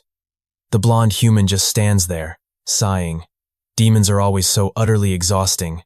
In a literal blur, he teleports and brutally strikes, Wu Ming. Well, humans are pretty irritating too. The warrior's fist is buried deep in the old man. When Juan suddenly drops in, he throws a desperate hook, but out of nowhere, another guy catches his punch, activating the mysterious eye of… Check this out. His judgment ability literally reads his opponent's stats mid-fight. So, Juan? He's rocking about 1,400 in strength, plus 1,500 vitality. The blonde psycho smirks, guessing these pretty decent numbers are exactly what Juan takes pride in. But honestly, pure pity. To him, those stats are complete trash. So he twists Juan's arm, violently contorting it, and slams the poor guy face first into the dirt. Suddenly, flash, a green portal pops open, and Wujin bursts out, ready to strike. But our blonde villain? Completely unfazed. He literally vanishes right before impact, teleporting behind Wujin. Time for another stat check. Wujin, surprisingly, was packing 2,700 points total. The villain nods not bad. Wujin actually had the raw talent to become a full-blown demon king. But what a waste, because his story ends today. Still, breaking 2,000 in pure speed? Absolutely wild. In just a split second, the psycho flashes right in Wujin's face, mocking him as the fastest demon around. Boom! He delivers a totally brutal kick that sends Wujin flying backward. And then, another one. Wujin is coughing up blood. The maniac stomps on his leg, smiling as he promises to destroy that precious speed. Wujin thrashes in pure agony, while the blonde freak just laughs. Why does an ant think it can uproot a giant tree? Pointless. Nobody here had the stats to even scratch him. Not a chance. Suddenly, lightning shreds the battlefield. Everyone freezes as a wave of dark shadows erupts from the earth. This was an absolute S-rank skill, letting him spawn endless shadow clones, as long as his energy held up. Meanwhile, Wujin groggily tries to push himself off the ground. Out of nowhere, a hand aggressively clamps over Bingyi's mouth. The psycho whispers, genuinely wondering, are demons actually this pathetic, or what is their actual purpose? And then it hits you. This is exactly the twisted logic he used when he murdered that poor kitten earlier. Sickening. Seriously, somebody needs to put this monster down. We desperately need our main guy to crash the party and end this absolute scumbag. The villain sneers, claiming he finally gets it. The entire demon race? They exist for one reason, his personal entertainment. Disgusted, he casually tosses Bingyi into the dirt. She looks completely shattered. Hope? Yeah, that's totally gone. And just to be extra cruel, he delivers a nasty kick straight to her face. But wait, Juan slowly drags himself up. He admits defeat this time, but vows he'll take his execution standing like a man. The blonde psycho actually claps. Impressed the kingdom's protector, kept his pride at death's door. But let's be real, killing him quickly? Way too boring for this guy. He wants a show. He snaps his fingers. A sudden scream echoes. Juan spins around, eyes wide. Wujin is completely paralyzed. The villain smirks, asking if that's his kid, offering a sick deal. If Juan drops to his knees, Wujin survives. Kneel, and the boy walks. Wujin screams, calling the guy a monster, swearing his dad would never throw away his pride like that. But the blonde lunatic just chuckles, telling them they better take this one-time, limited offer right now. Juan freezes, just for a heartbeat. Then, he collapses to his knees, begging the monster to spare his boy. Wujin? He's absolutely stunned into silence, watching his hero break. The villain turns to Wujin. Don't you want to save your dad? He offers the kid the exact same twisted deal. Wujin absolutely loses it, screaming at the psycho to stop his twisted games. But the villain just smiles, and boom, a lethal strike directly into the raided Juan's chest. As the protector starts crumbling, slash, another blade rips through his left arm, and his right. Seriously, how much torture is this maniac going to put him through? Juan gives out, dropping to his knees, desperately pleading for the massacre to end. Behind them, Bingyi watches in sheer horror, tears streaming down her face. The blonde freak sighs dramatically. Well, since both of you are bowing now, it's super confusing. Who gets to die first? He can't decide. Suddenly, Juan locks eyes with the villain, senses the opening, and impales himself on the blade. Wujin screams his lungs out, but his dad gasps out that the sick choice is already made. However, the blonde psycho is absolutely furious. He yells, demanding to know who gave Juan the right to script his own death. He violently rips the blade free, screaming that Juan ruined his little game, and because he cheated, all bets are officially off. The nightmare starts over. Woojin charges in blind rage, but gets instantly stabbed straight through the chest. Bingyi cries out his name, utterly devastated. Everyone is weeping. But honestly, I'm just sitting here wondering when Dong-il will show up. It's been 10 chapters since he disappeared. Back to the chaos, the blonde maniac yanks a massive chain straight from the earth. Instantly, everyone's wrists are shackled and they are violently hoisted into the sky. Man, looking at this psycho's track record, somebody really needs to take his head off. Hanging helplessly, Woojin gets brutally punched in the gut. The villain mentions he's deliberately missing vital organs. Why? Just to stretch out their agonizing torture as long as humanly possible. He signals his massive dragon to step closer. Resting his bloody sword on his shoulder, he loudly announces it's finally time for the grand, gruesome finale. He orders his comms to bring Vice Commander Bai Li here immediately. He smugly adds Bai Li must be exhausted from hiding. But then, the voice on the radio is totally unexpected. The stranger coldly replies that our villain has gotten way too arrogant. The blonde psycho frowns, asking who is speaking and where Bai Li is.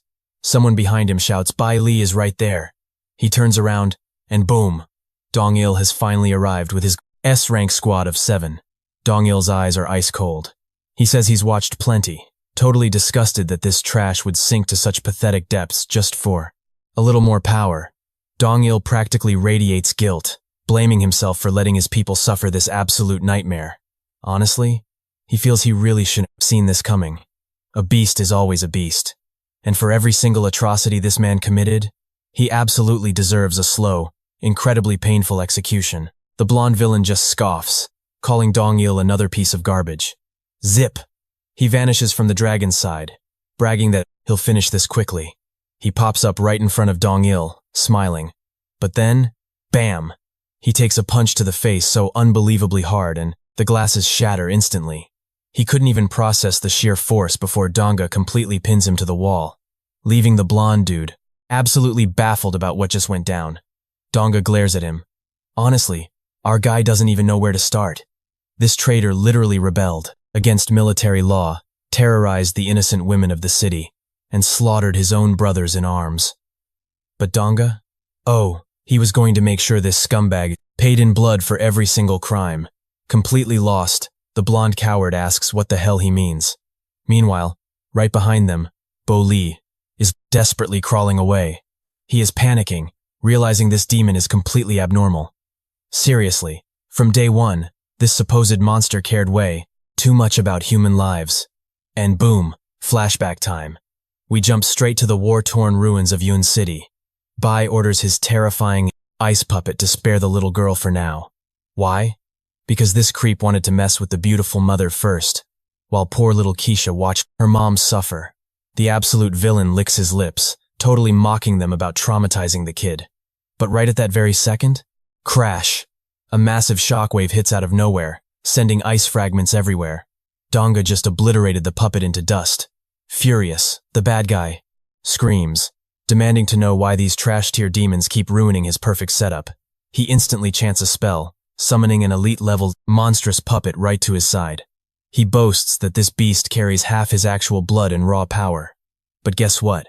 Before he can even finish his villain monologue, Donga blitzes forward and punches straight through the monster's chest. The guy doesn't even have a split second to panic before a brutal backhand completely rocks his jaw. System alert.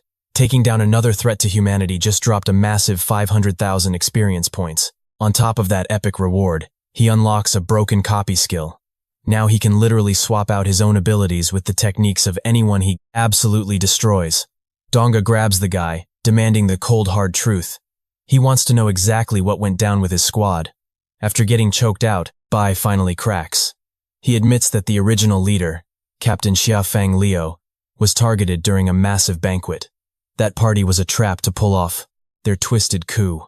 The strategy was to force the vice captain into assassinating his boss. But here is the thing, even after brutal torture, the loyal guy totally refused to sell out his commander. When the rest of the troops barged in, the bleeding vice captain simply warned them that their target was present, holding a dagger close the moment they got near. He barely managed to rescue Juan, but the whole chaotic mess completely framed him as a massive traitor to the forces. Using that fake evidence, the mutineers launched an all-out strike. Since they brainwashed most of the soldiers, the takeover was almost too easy. Oh, and this is exactly when they stole that legendary sword. Thanks to his corrupt dad pulling strings, Shinjo instantly became this brand new supreme commander. Cutting back to the interrogation, Bai asks why this random guy cares so much. Donga just coldly asks why the hell no. One fought back or asked questions. Bai smirks, explaining they already made a list of potential heroes. And those brave souls? They were completely wiped out before the plan even kicked off. He claims it was their own stupid fault for being loyal to the previous leader. Then, he arrogantly states he spilled everything and demands to be let go. Yeah, right. Donga responds by driving a merciless punch right into his absolute weak spot. Down he goes. Donga tells him to shut his mouth. Just then, a girl runs up yelling his name. She brought the exact battle gear he handed off to Wang earlier. She explains Wang desperately needs him to wear this and escort the royal leader to safety. Plus, she caught a really weird transmission, proving the royal guard is in deep trouble. Without hesitating, our guy throws on the heavy armor, activates an illusion skill to disguise the massive plates as street clothes, and drags the battered hostage along. The demoness frantically tries to stop him, warning that the entire area is a death trap. He doesn't care. He just orders her to guide him straight to the boss. Flash forward to right now, Donga craters the earth with a terrifying shockwave. The hostage is still mind-blown by this monster protecting humanity. Across the battlefield, Shinjo smirks and powers up his blinding golden lightning. He throws on his tactical combat glasses, running a quick scan. The display confirms his target packs over 4,100 physical strength. But hey, the smug commander is 0% worried. Why? Because other than raw power, the scanner shows all other stats are complete trash, especially mobility. Our hero supposedly has less than half Shinjo's speed. Feeling cocky, the villain unleashes a brutal horn strike, totally convinced that dodging last round was pure dumb luck, and luck runs out, right? Wrong. Right before the flashy clone connects, Donga literally teleports out of view and slams a fist into the fake's jaw, launching it across the sky. Shinjo is absolutely losing his mind. How on earth is this guy moving like lightning with garbage stats? Coward that he is, the real Shinjo is hiding behind his dragon summon. He keeps telling himself the tech doesn't lie. According to the data, it should be physically impossible for his enemy to win this. Here's the problem though, the energy clones hold stats almost equal to the master. And to make things weirder, the scanner insists Donga's extra attributes are flat 0. The math isn't mathing. The screen reveals Shinjo's own power level sits at 5,400 S, raw strength, boosted completely by his stolen cheat sword. Combining that with his insane agility advantage, taking a loss here should be a joke. He decides to test the waters one more time to solve this mystery. He lines up the perfect sneak attack, but out of nowhere, bam! He catches another brutal fist right to his arrogant face. While the clones get trashed, the commander panics over what kind of hack is happening. Donga just laughs, pointing out how Shinjo acts way too tough for somebody built like a glass cannon. You want to know the secret? It is the legendary Demon King title. That invisible passive triples all of his base stats, completely bypassing the enemy's analysis gear. Still deeply in denial, Shinjo spams an endless wave of destructive lightning strikes, absolutely refusing to accept reality. But our absolute unit just weaves through every bolt. Hook to the ribs, kick to the gut, and another world-ending haymaker straight to the face. The fool eats dirt. Hard. Dongo just glances sideways, completely unbothered. Meanwhile, Jibo freezes, muttering that Dongo couldn't possibly be. It's unbelievably fast. But guess what? Dongo is already right behind him, slamming him into the earth. Realizing a direct fight is suicide, Jibo goes for the dirty play. He threatens Dongo, holding the chief's life hostage. One wrong move, she's dead on the spot. Juan, barely standing, calls him out. Is cowardice seriously his only answer when outmatched? Jibo just ignores him, tightly wrapping a heavy chain around her neck. But Dongo? He just walks forward, cool as ice, calling the hostage tactic pathetic. Panicking, Jibo screams that one more step and everybody dies. He pulls the chain even tighter, choking Juan and the other captives. Glaring at Dongo, Jibo sneers and asks if he isn't supposed to be some legendary, unstoppable demon. He yanks the chain again, declaring that ultimately, Dongo is just a single guy. Even if he miraculously saves one hostage, the other dies instantly. Classic, impossible choice. Dongo just clenches his fists and charges straight in. Jibo is absolutely stunned. He's actually calling his bluff. Juan yells out, begging Dongo to save the demon lord. But Dongo keeps pushing forward, shoving his fingers right into the clone's face, smashing it into the dirt like total garbage. Shocked, Wuan asks why Dongo rescued him instead of Binji. But Dongo smirks. He tells him to look closer. Save just one? Not his style. He actually stole Bai's signature, puppet creation ability, and used it to save her perfectly. Then, he commands the massive golem to guard everyone. As they start freeing the hostages, Bai completely loses his mind. He stammers, wondering how this is possible. That was his unique skill. When did Dongo learn it? As far as Bai knew, that power was strictly his. Suddenly, a Jibo clone sneaks up to ambush the puppet from behind. But the golem effortlessly lands a brutal counterpunch, smashing the clone into oblivion. Here's the crazy part. This is exactly how Dongo crushed Bai earlier, and simply decided to copy his powers. Bai realizes Dongo, having this insane skill, is 100% his own fault. Strangely, this magic came directly from the demon cavern. Sure, it's powerful, but it has two massive drawbacks. First, you need water nearby to activate it. Second, creating. The golem drains a ridiculous amount of blood. If this golem hits as hard as Dongo, our guy must have sacrificed almost all his blood to make it. Meaning, the real Dongo should be running on empty right now. Bai screams to ignore the golems and blasts the original body directly. He thinks Dongo is bluffing, and one hit ends this. Meanwhile, Dongo just stands there, totally silent. Boom! Another ambush from behind. The strike looks like a perfect, devastating hit. Jibo actually starts celebrating, hyping himself up and declaring he finally won the day. But Dongo? He simply tells him to hit harder. Totally confused, Jibo whips around, demanding how he's still breathing when he was literally just on death's door. Before Dongo even bothers responding, Jibo desperately launches another frantic combo. But get this, each strike only deals between 100 and 300 damage. Pitiful. Dongo sighs, asking if that's seriously his best shot. Panicking, Jibo immediately triggers his analysis ability, and that's when his jaw drops. Dongo's health bar? Still completely full. But wait, the maxed out health and status bars are actually the least of his problems. The truly terrifying part? This kid is radiating a completely different aura. Dongo casually pulls out a massive, glowing blue sword and asks if Jibo is already out of tricks. Jibo goes into full panic mode. He finally realizes that if he doesn't find an escape route now, he is literally going to die here. Suddenly, as the massive dragon stomps the ground, energy shoots into the sky like raw lightning. Jibo instantly feels a wave of relief, thanking the heavens for the lucky break. With this much lightning charging the atmosphere, he can keep spawning infinite clones. But nope, Dongo just triggers his Blood Ice Golem ability all over again, coolly announcing that his golems will happily handle the clone army. The ice giants stand guard over the battered hostages. And man, it's brutal. You can see Wuan has completely lost both of his arms. Bleeding in the dirt, Bai mutters to himself. He should have known, from the absolute second Dongo showed up, why this guy cared so much about saving humans. He wonders how Dongo knows every secret about their army. Dongo simply replies that, during a storm, lightning isn't the only element falling from the sky. He starts summoning even more golems, declaring that right now, he has an infinite water supply. Rain. Even if Jibo still thinks Dongo's stats are drained, unleashing this entire frozen legion is about to prove him totally wrong. The dragon just watches while the golems demolish the army.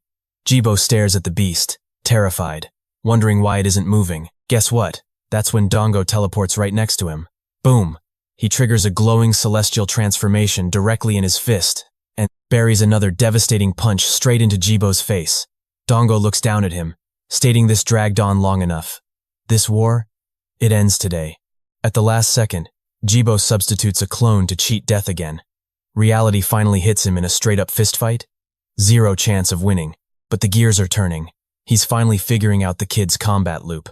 Dongo has god-tier regeneration, sure, but every single attack forces him to burn his blood supply. So here's Jibo's ultimate plan. Abuse his SSS, rank weapons energy storage. Once fully charged, he can slice Dongo completely in half with one absolute strike. All he needs to do is play defense and stall for time. But suddenly, an ice clone materializes right behind him and just impales him straight through the chest. Jibo screams in agony, instantly activating his lightning reflexes. Get this, literally turns his body into pure electricity, bouncing from clone to escape. But guess what? The critical damage had already been dealt directly to his real body. Hilariously, even after eating that hit, Jibo keeps bragging that his clone-swapping trick means he's never in real danger. Danger? Yeah, right, buddy. You're the one in danger. Bai, who honestly seems to be rocking an IQ of 16, finally starts to piece the captain's master plan together. He's positive his boss will win since those golems are running out of time. But Gio? He just smirks, acting completely cocky. He claims no matter what Dongwu tries, he'll never kill him. Right then, Dongwu freezes one of his clones, casually asking, "Who said anything about trying to kill you?" Most agonizing finish imaginable. Gio keeps screaming to be freed, flashing back to his childhood, twisting his own words about not wanting victims to die too fast. Karma hits hard. Dongwu drops a massive bombshell. Every single clone is directly tied to his main body. This means the pain bounces straight back.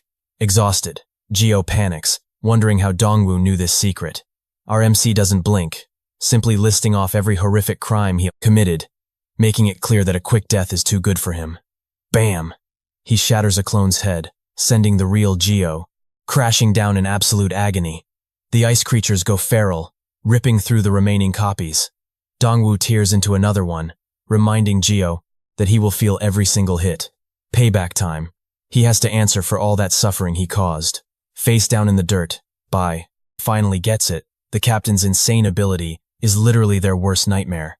Gio is basically losing his mind from the overwhelming, mind-melting pain, and yet, this stubborn villain still thinks he has a chance. If he just finishes powering up his massive sword, he wins.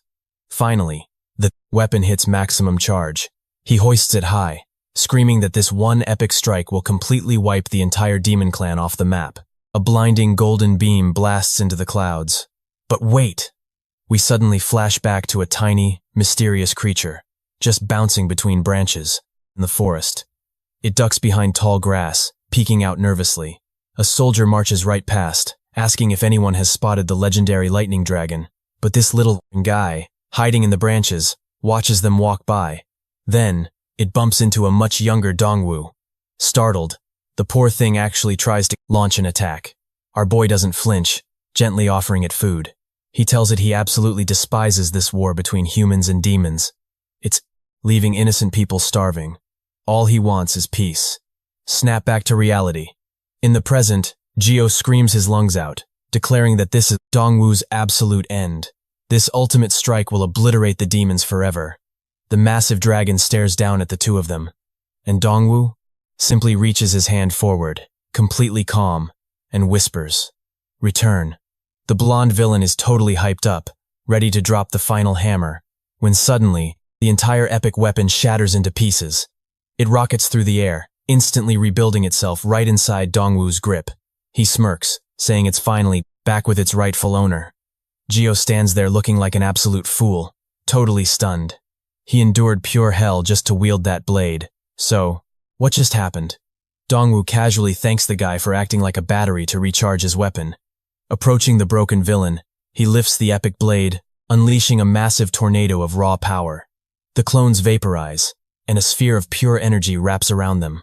The sheer force, so unbelievably heavy it clears the storm clouds away. Down in the dirt, Bai mutters in shock, realizing he always knew it was him. Meanwhile, the dragon stares into Dongwu's eyes, saying, "Now you're truly back." Wait, is that tiny, starving creature from the woods the exact same? Monster now. The resemblance between our boy as a human and this demon is absolutely wild. And Gio? He's still completely short-circuiting, totally baffled by how badly he got played.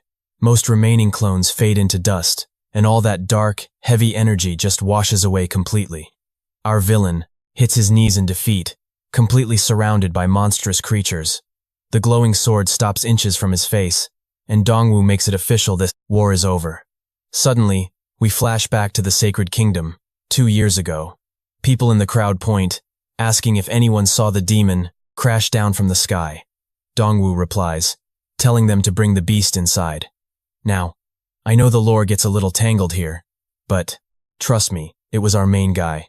He asks if she's pissed about carrying the demon in her mouth, saying it makes her look like a dog. Then he mentions he knows exactly what this creature likes to be called. Patting its back, he calls it his best friend. Smash cut to the present. The Thunder Dragon, Ga, still has that control collar trapped around its neck. Geo, scrambling right beneath it, orders the beast to block Dongwu. But our MC tells the villain to give up their 0 lightning left here to recharge. Geo can thrash and fight all he wants, but there is nowhere to run. This blonde rat, though, he's still confident, knowing this dragon boasts a speed stat over 10,000. He believes it's impossible for anyone to catch him now.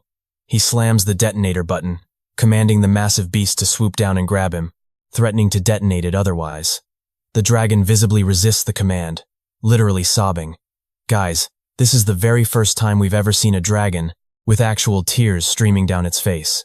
Dongwu goes absolutely ballistic, furious the second he realizes these scumbags wired it with explosives. Desperate, Geo scrambles toward the beast, managing to haul himself onto its massive head.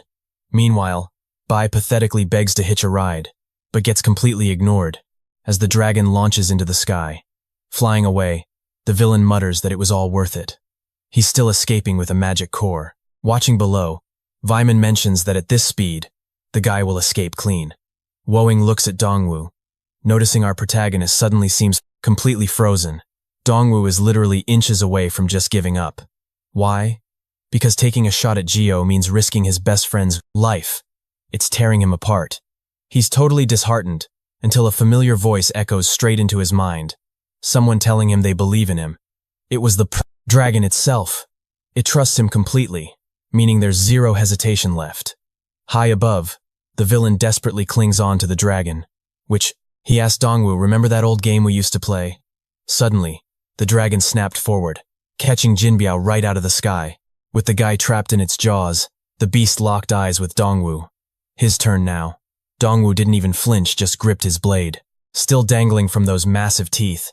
Jinbiao screamed out that this wasn't his fault, instantly triggering his own self-destruct device. He howled that he was taking them all to hell with him. The timer shot up 83%, then 90. Dongwu just watched. 97%. Then, at exactly 99.5, boom. One impossible, lightning-fast strike from Dongwu shattered the explosive collar entirely. The dragon crashed down safely, while the surrounding demons literally froze in absolute terror. Meanwhile, that idiot Baolai was desperately trying to process how everything went so horribly wrong. The smoke finally settled. Jinbiao was choking in his own blood, and Dongwu casually walked up.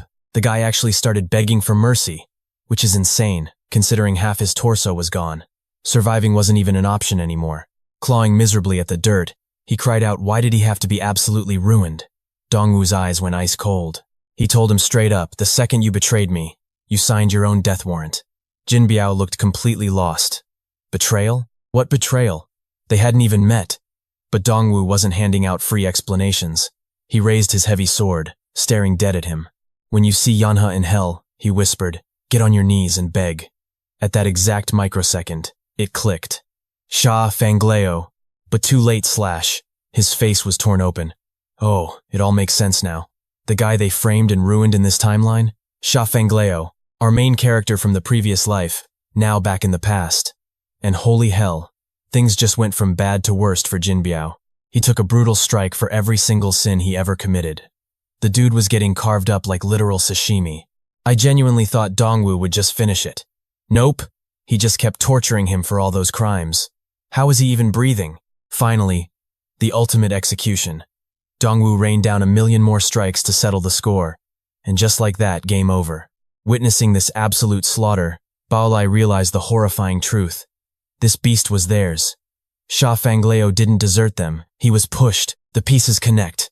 They betrayed him, forced him into exile. And because our boy just completely annihilated an S-01 class monster, The entire timeline completely fractured. 2.2 million experience points gained. But wait, massive plot twist incoming. The scene flips. We see this mysterious girl staring down a guy floating in a sci-fi capsule. She whispers that the master plan is finally finishing up. His legendary gear, weapons, and even the dragon all safely returned to him. The only missing puzzle piece? The girl. Oh, she is totally obsessed and putting in absolute maximum effort. Then, snap back to reality at the human military base. An emergency report drops from the front lines. Unit 511? Utterly wiped out. And Jin Biao allegedly sacrificed himself in battle. See that old guy over there? That's Commander Shang of the Divine Legion, aka Jin Biao's actual dad. Serious heavy hitter energy. The old man calmly asks if they secured the corpse. When they say no, he instantly orders a massive, kingdom-wide funeral, empty coffin and all. He wants the official narrative broadcasted everywhere. His beloved son died, an absolute hero on the bloody battlefield, and he just goes right back to fishing. Meanwhile, the person behind him is practically vibrating with sheer, unadulterated rage. His sister. She swears she is going to personally slaughter every single living soul inside the Yan Kingdom. Then, we jump to this gorgeous desert city. Deep inside the Wind Kingdom's palace, a horned messenger flexes an official letter. The Conference of Alliances wants their chosen representative. Now, King Mofang is sitting there, totally stressed out. He knows the bitter truth: this whole conference is just a sick joke. A public execution meant to humiliate the weaker nations. He admits his territory can barely scrape together even rank F talents. And honestly, anyone they send basically never comes back alive. But this messenger? He couldn't care less. He just wants an answer. The dude literally starts mutating right in front of him. Panicking, Mofang begs for just 2 days to gather a squad. Too slow. Boom. The king gets instantly murdered, with the monster laughing that the choice is already made. Back at the Yan Kingdom, an official walks in to check on Bingyi. And surprise, surprise, they've also received that exact same threatening alliance invitation letter. The envoy puts on this fake shocked face. Wow, we never imagined your kingdom would get hit this hard. Backup is coming. Bingyi is battered but standing tall. She politely smiles, thanking them for sending troops. The demoness smirks right back, saying she is incredibly eager to see exactly who they'll sacrifice as representatives for the Grand Alliance this time around. Because let's be real, this is literally the biggest, deadliest annual spectacle in the entire demon society. Cut to a massive ruin. Someone unleashes their aura, and watch this. The whole collapsed building magically pieces itself back together. Little Tianxiao is sweating it out, until a soldier taps him, saying the general wants a word. And holy cow, it's Laudi. The absolute unit is actually alive, barely breathing, with his horns heavily wrapped up. He's shocked to see a kid doing hard labor. But Tianxiao just beams, saying it's just payback since they saved his mom. Plot twist? Laoti actually sacrificed one of his own hearts for her, all to honor a blood promise his brother made. He pats the kid, telling him he's doing the right thing. Beautiful moment. Good, bad. It exists everywhere, whether you're human or demon. But karma? Karma doesn't care about your race, Lo-I. The guy begged for mercy, swearing he'd never attack this place again. But honestly, too late, buddy. You literally just became dog food.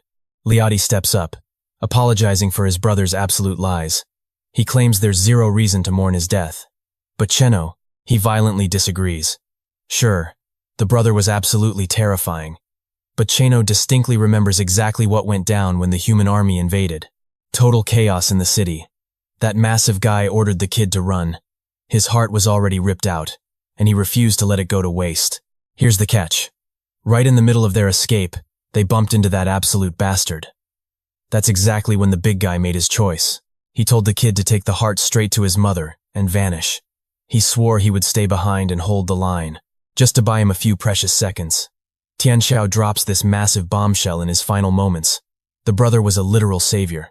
Liati freezes, dead silence. Then, he just bursts into laughter, which turns into sobbing. He realizes he understood absolutely nothing. His brother never really changed, not since they were little kids. Meanwhile, up on the massive walls, Viming hits Donghua with straight facts. He's officially the strongest guy around, #1 in the entire Yang Kingdom. And because of that epic status, all 3 generals agreed to hand over their absolute rarest artifact. We're talking an item that could instantly boost him to S rank. Insane, right? It would grant him completely unbelievable new abilities. Except, Donghua just turns it down, tells them to keep it. All that crazy energy? Much better spent rebuilding this completely destroyed kingdom. Especially since our guy is already packing his bags. Weiming is totally lost. He thinks it's a sick joke. Why leave now? But Donghua expected this exact reaction. Here's his real goal. He needs to find a way to become a regular human again. Fast. Plus, Princess Hundi is constantly on his mind. Is she even safe? Look, he's human. They're demons. He absolutely cannot afford to keep catching feelings and getting attached. But here's the absolute worst part. Dying is actually becoming insanely difficult for him right now. And the demons definitely aren't going to kill him. Out of nowhere, the Thunder Dragon chimes in. Chill out, he says. The princess is safe. For now, at least. And there's no way he's flying solo. The dragon swears to stick by his side permanently. Donghua genuinely appreciates it. Having him around is a huge plus. Jeddah then asks the million-dollar question, where to next? Meanwhile, Weiming is practically begging for his plans. But nope. The dragon just flexes those massive wings and takes off. Cut to across the city. Woojin is stuck in bed, agonizing. His dad is right there. Woojin desperately asks when the heck his new prosthetic arm is arriving. Juan sighs. He's literally answered this. Like 3 times already today. Juan is seriously concerned. Why the panic? Is it because of that certain someone? Woojin totally ignores the question. He just tells his old man to sleep. Because ever since he locked eyes with that guy at court and witnessed that insane cave incident, he should have connected the dots instantly. That guy? Not a demon, not even close. He belonged to the exact race Woojin absolutely despised. Deep in the mountains, a glowing system window pops up. Same frustrating message. Want to be human again? Only one option, you have to die. Yep, death. Donghua vents to Jeddah. No matter how many crazy things he attempts, the system refuses to change the rules. But here's the catch. Look at his stats. With his current ridiculous power levels, nobody can scratch him. He literally needs an S-rank monster or higher just to one-shot him perfectly. But seriously? Even in his entire past life, the only place he ever bumped into something that terrifyingly strong was the legendary Demon Tower. He looks right at Jeddah. There is one loophole, but it forces the dragon to face a brutal truth. He's bound by contract. Scheming to murder his own master? Yeah. That makes the dragon feel like absolute garbage. Suddenly, watch out. A massive boulder. It plunges down, aiming right for Donghua's skull. But Jeddah just effortlessly slices it into dust. The dragon sighs in pure frustration. Contract rules are strict. He automatically protects Donghua from everything. Then, plot twist. A random wild bear charges out of the literal bushes. Boom! Vaporized instantly by a point-blank laser. The dragon awkwardly apologizes. He really isn't trying to ruin these suicide attempts. Sun goes down. And hey, free barbecue. Donghua finishes eating, grabs his blade, and casually tells his scaly buddy they should probably call it. Time to rest. He swings his blade, slicing open a glowing pocket dimension. Before stepping inside, Donghua starts dismantling his own weapon, just taking it apart. He declares that come morning, they march east. Target? The Demon Tower. Yeah, it's a completely suicidal, vague mission, but it's literally his only shot. What other choice does he even have? Wait. His instincts flare. Someone is sneaking up on him fast. Cold steel presses right against his throat. A voice taunts him. Is the pretty boy really leaving without a goodbye? Oh, it's Woojin. Woojin points out the irony. A massive victory party is happening, yet the big hero is sneaking out the back door. Donghua smirks. Why aren't you drinking over there instead of crashing my night? Woojin ignores the banter, demanding answers. What's his real motive here? Why infiltrate the kingdom? Our protagonist feels Woojin's raw fury. But honestly, he realizes the guy has zero intention of actually striking. No killing intent at all. Woojin just keeps pushing. He demands to know Donghua's ties to humanity. How does he understand their tactics perfectly? Why is a legendary thunder dragon acting like his pet? And that human weapon, why did it obey him? Donghua just grips his blade. The truth drops. I am human. He casually swats Woojin's blade away. Too bad, he says. Woojin couldn't kill him even if he tried. Woojin completely backs off. He looks at Dongwu, absolutely baffled. Why is this guy constantly looking for a death wish? From the insane drama with his dad to that whole cave incident, nothing makes sense. But then, Dongwu drops a massive bombshell. The only way to get his actual human body back? He has to die. Yep, our boy was originally human before getting trapped in this demonic shell. Woojin is quick to call him out. If that's true, why obliterate that human captain earlier? He wasn't playing hero, right? He literally could have just let that guy kill him right there. Boom. Back to being human. The human forces would have easily won the battle. Woojin makes a pretty solid point. But Dongwu, he doesn't care about factions or sides. It comes down to his core principles. Watching pure, unfiltered evil go unchecked? Not happening. Not on his watch. Hearing this, Woojin finally lets go of his throat. Scoffing, he snaps back, saying humans are the real monsters. They bring nothing but pure chaos, endless slaughter, and worst of all, they murdered his mother. That single trauma fueled a lifelong hatred. To Woojin, every single human deserves to be wiped out, and our protagonist is no exception to that rule.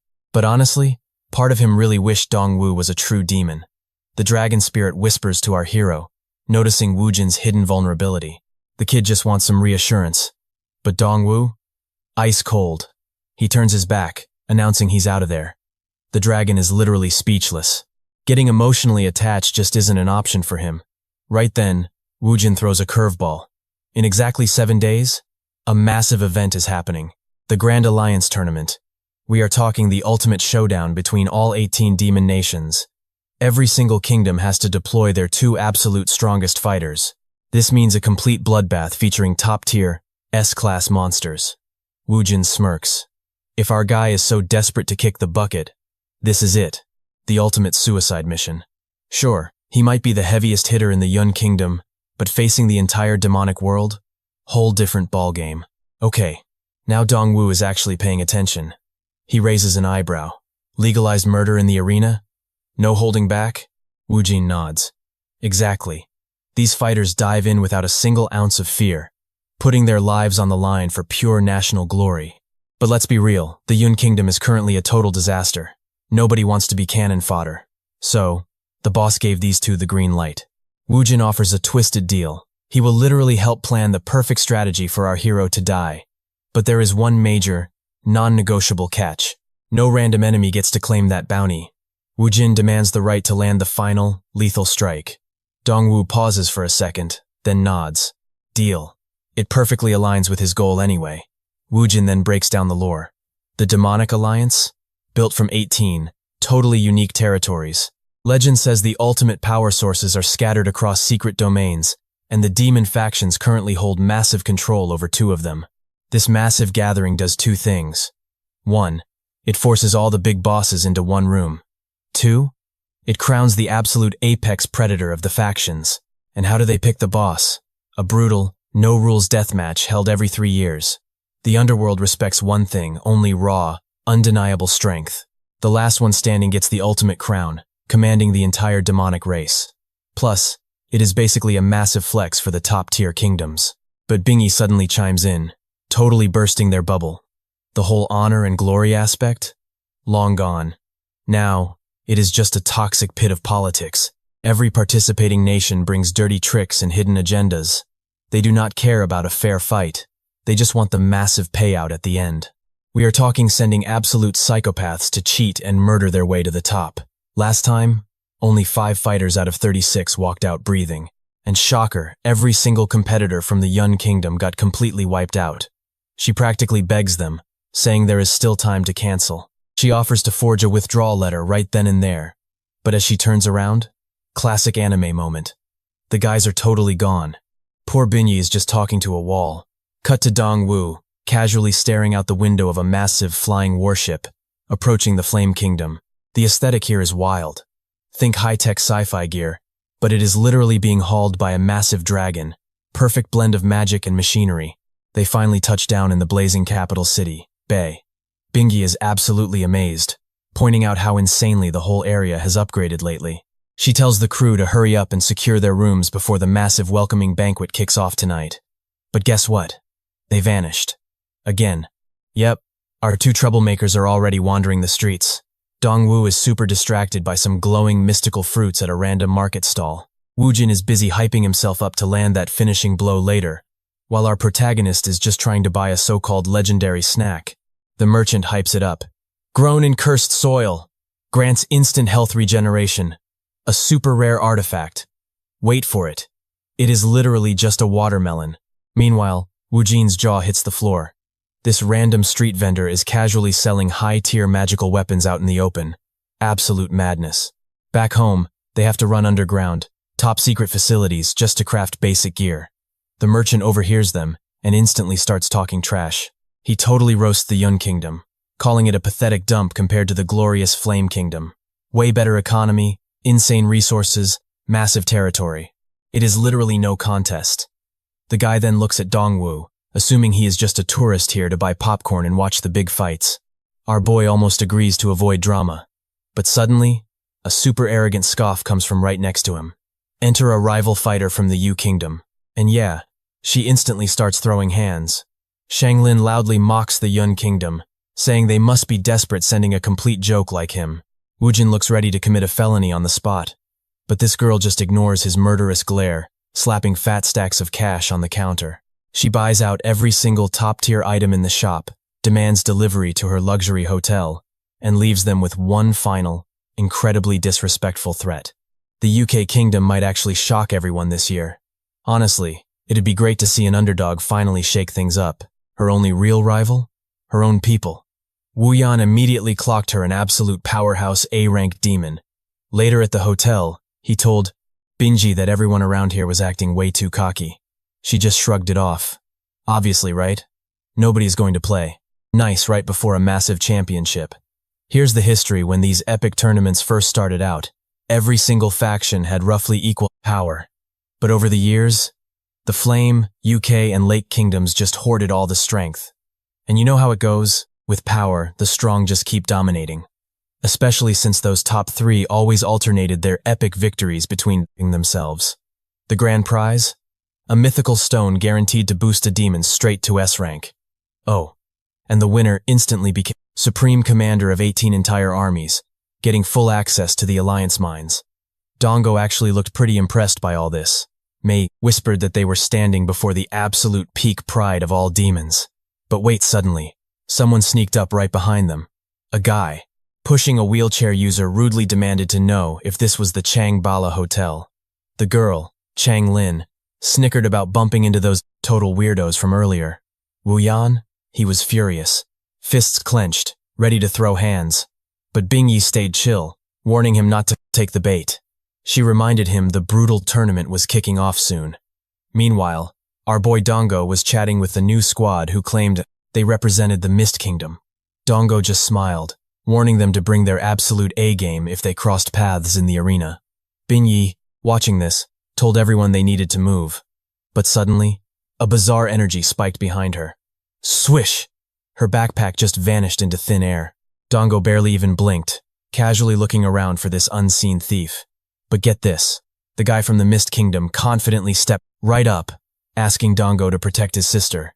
He shut his eyes. Boom! Intense blue energy exploded around him as he channeled raw power from within.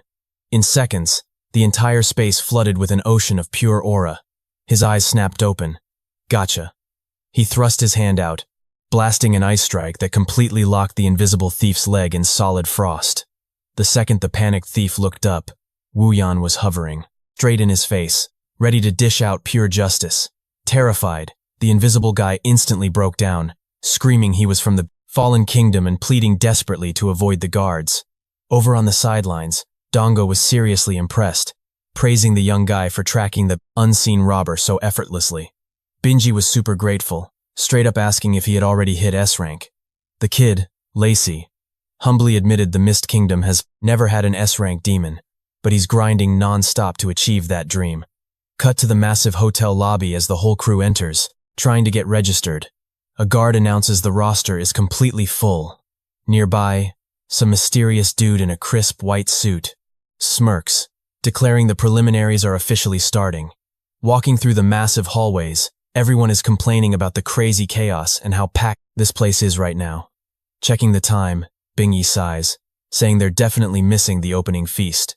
Dongo, taking it all in, thinks it's super weird that a team sent a wheelchair user into a deathmatch.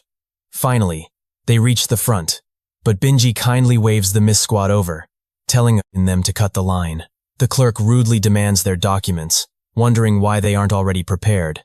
Looking a bit awkward, Lacey slides his registration files across the counter to verify them. But right then, the entire lobby starts, whispering furiously. A major VIP is entering.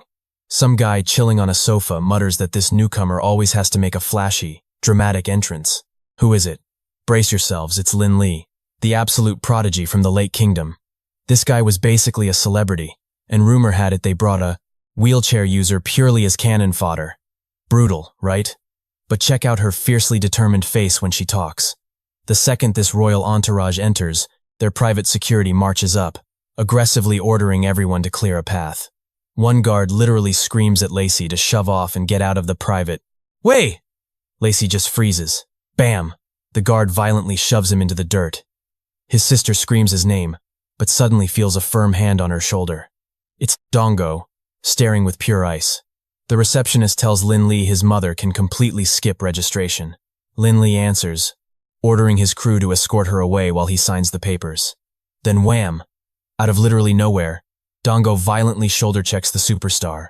Lin Li goes flying straight into his bodyguard's arms. Dongo calmly helps Lacey's sister up, puts her right back in front, and coldly declares they are next. The poor receptionist is just paralyzed with pure shock, totally panicking. Off to the side, that guy in the white suit is absolutely loving this insane drama. But here's the massive problem. Dongo just took a huge risk. Lin Li isn't normal. He's literally the most powerful demon around. Lin Li wipes his suit, shocked he was actually shoved. He steps up, sarcastically praising Dongo's bravery. But Dongo completely ignores him. He only asks the clerk if his documents are fine. Insulted, Lin Li heavily clamps his hand right on Dongo's shoulder, asking if he's deaf. Lin Li is pouring mountain-crushing gravity into that grip, but absolutely nothing happens. Wu Yan mutters that Dongo should just tear the guy's arm clean off. Lin Li pauses for a second, then erupts into a psychotic, Joker-level laugh. The crazy pressure makes even Wu Yan sweat. Now completely thrilled, Lin Li says he loves this courage, finding Dongo's strength utterly fascinating, and he can't wait to test out his abilities. But wait, someone throws a hand up, begging Mr. Lin to stop, warning him he'll be instantly disqualified. It's a short demon who loudly declares that Lin Li is an ultra-elite VIP and doesn't even need to stand with the common. Back at the check-in area, Lin Li? Oh, he belongs in the VIP suites now. Total elite status, miles above the commoners. The regular rooms are basically just for bottom-tier kingdoms anyway. Getting the hint, Lin Li politely dips out and says his goodbyes. He reminds them the big tournament is starting soon. Meanwhile, Wu Jian steps up to the desk. Hey, what's the holdup here? That's when this arrogant demon from Lingo cuts in. He grabs Lacey's ID, looks him up and down, and bluntly rejects his female companion. Zero access. Lacey immediately pushes back. Are you kidding me? The official invite clearly stated, I get a +1. But the demon? Completely merciless. He demands hard proof of their relationship, adding that the rooms are practically sold out anyway. Watching this play out, Dongle realizes the brutal truth. Weak kingdoms get absolutely zero respect here. Snap. Jin completely loses it. He hoists the demon up by the throat. Listen closely. We are official guests. Start showing some damn respect. But this guy? He just smirks while choking. He reminds Jin that starting a fight means instant disqualification for his entire squad. Trapped, Jin backs off and drops him. The demon immediately spits on their name. Trash-tier factions like Yun shouldn't even be here. Demanding VIP treatment? What a total joke. Just as things are about to explode, Bingyi steps right into the chaos. She tells the staff they're acting way too high and mighty. That sets the demon off completely. You dirty peasants. You're just here to scavenge our scraps. That is it. Jin violently snatches the guy's face, lifting him clean off the floor. But Bingyi interrupts, casually throwing Jin aside. She admits that sure, getting a free ride to this event is pretty nice. But disrespect? Not happening. Boom! She grabs the demon and absolutely craters him into the floor. Pure boss energy right there. As the ruling lord of Yun, nobody bullies her people. She carries the legendary bloodline of Liu Yan. She literally helped build these 18 alliances. And this punk's insult? It officially triggers the ultimate beatdown.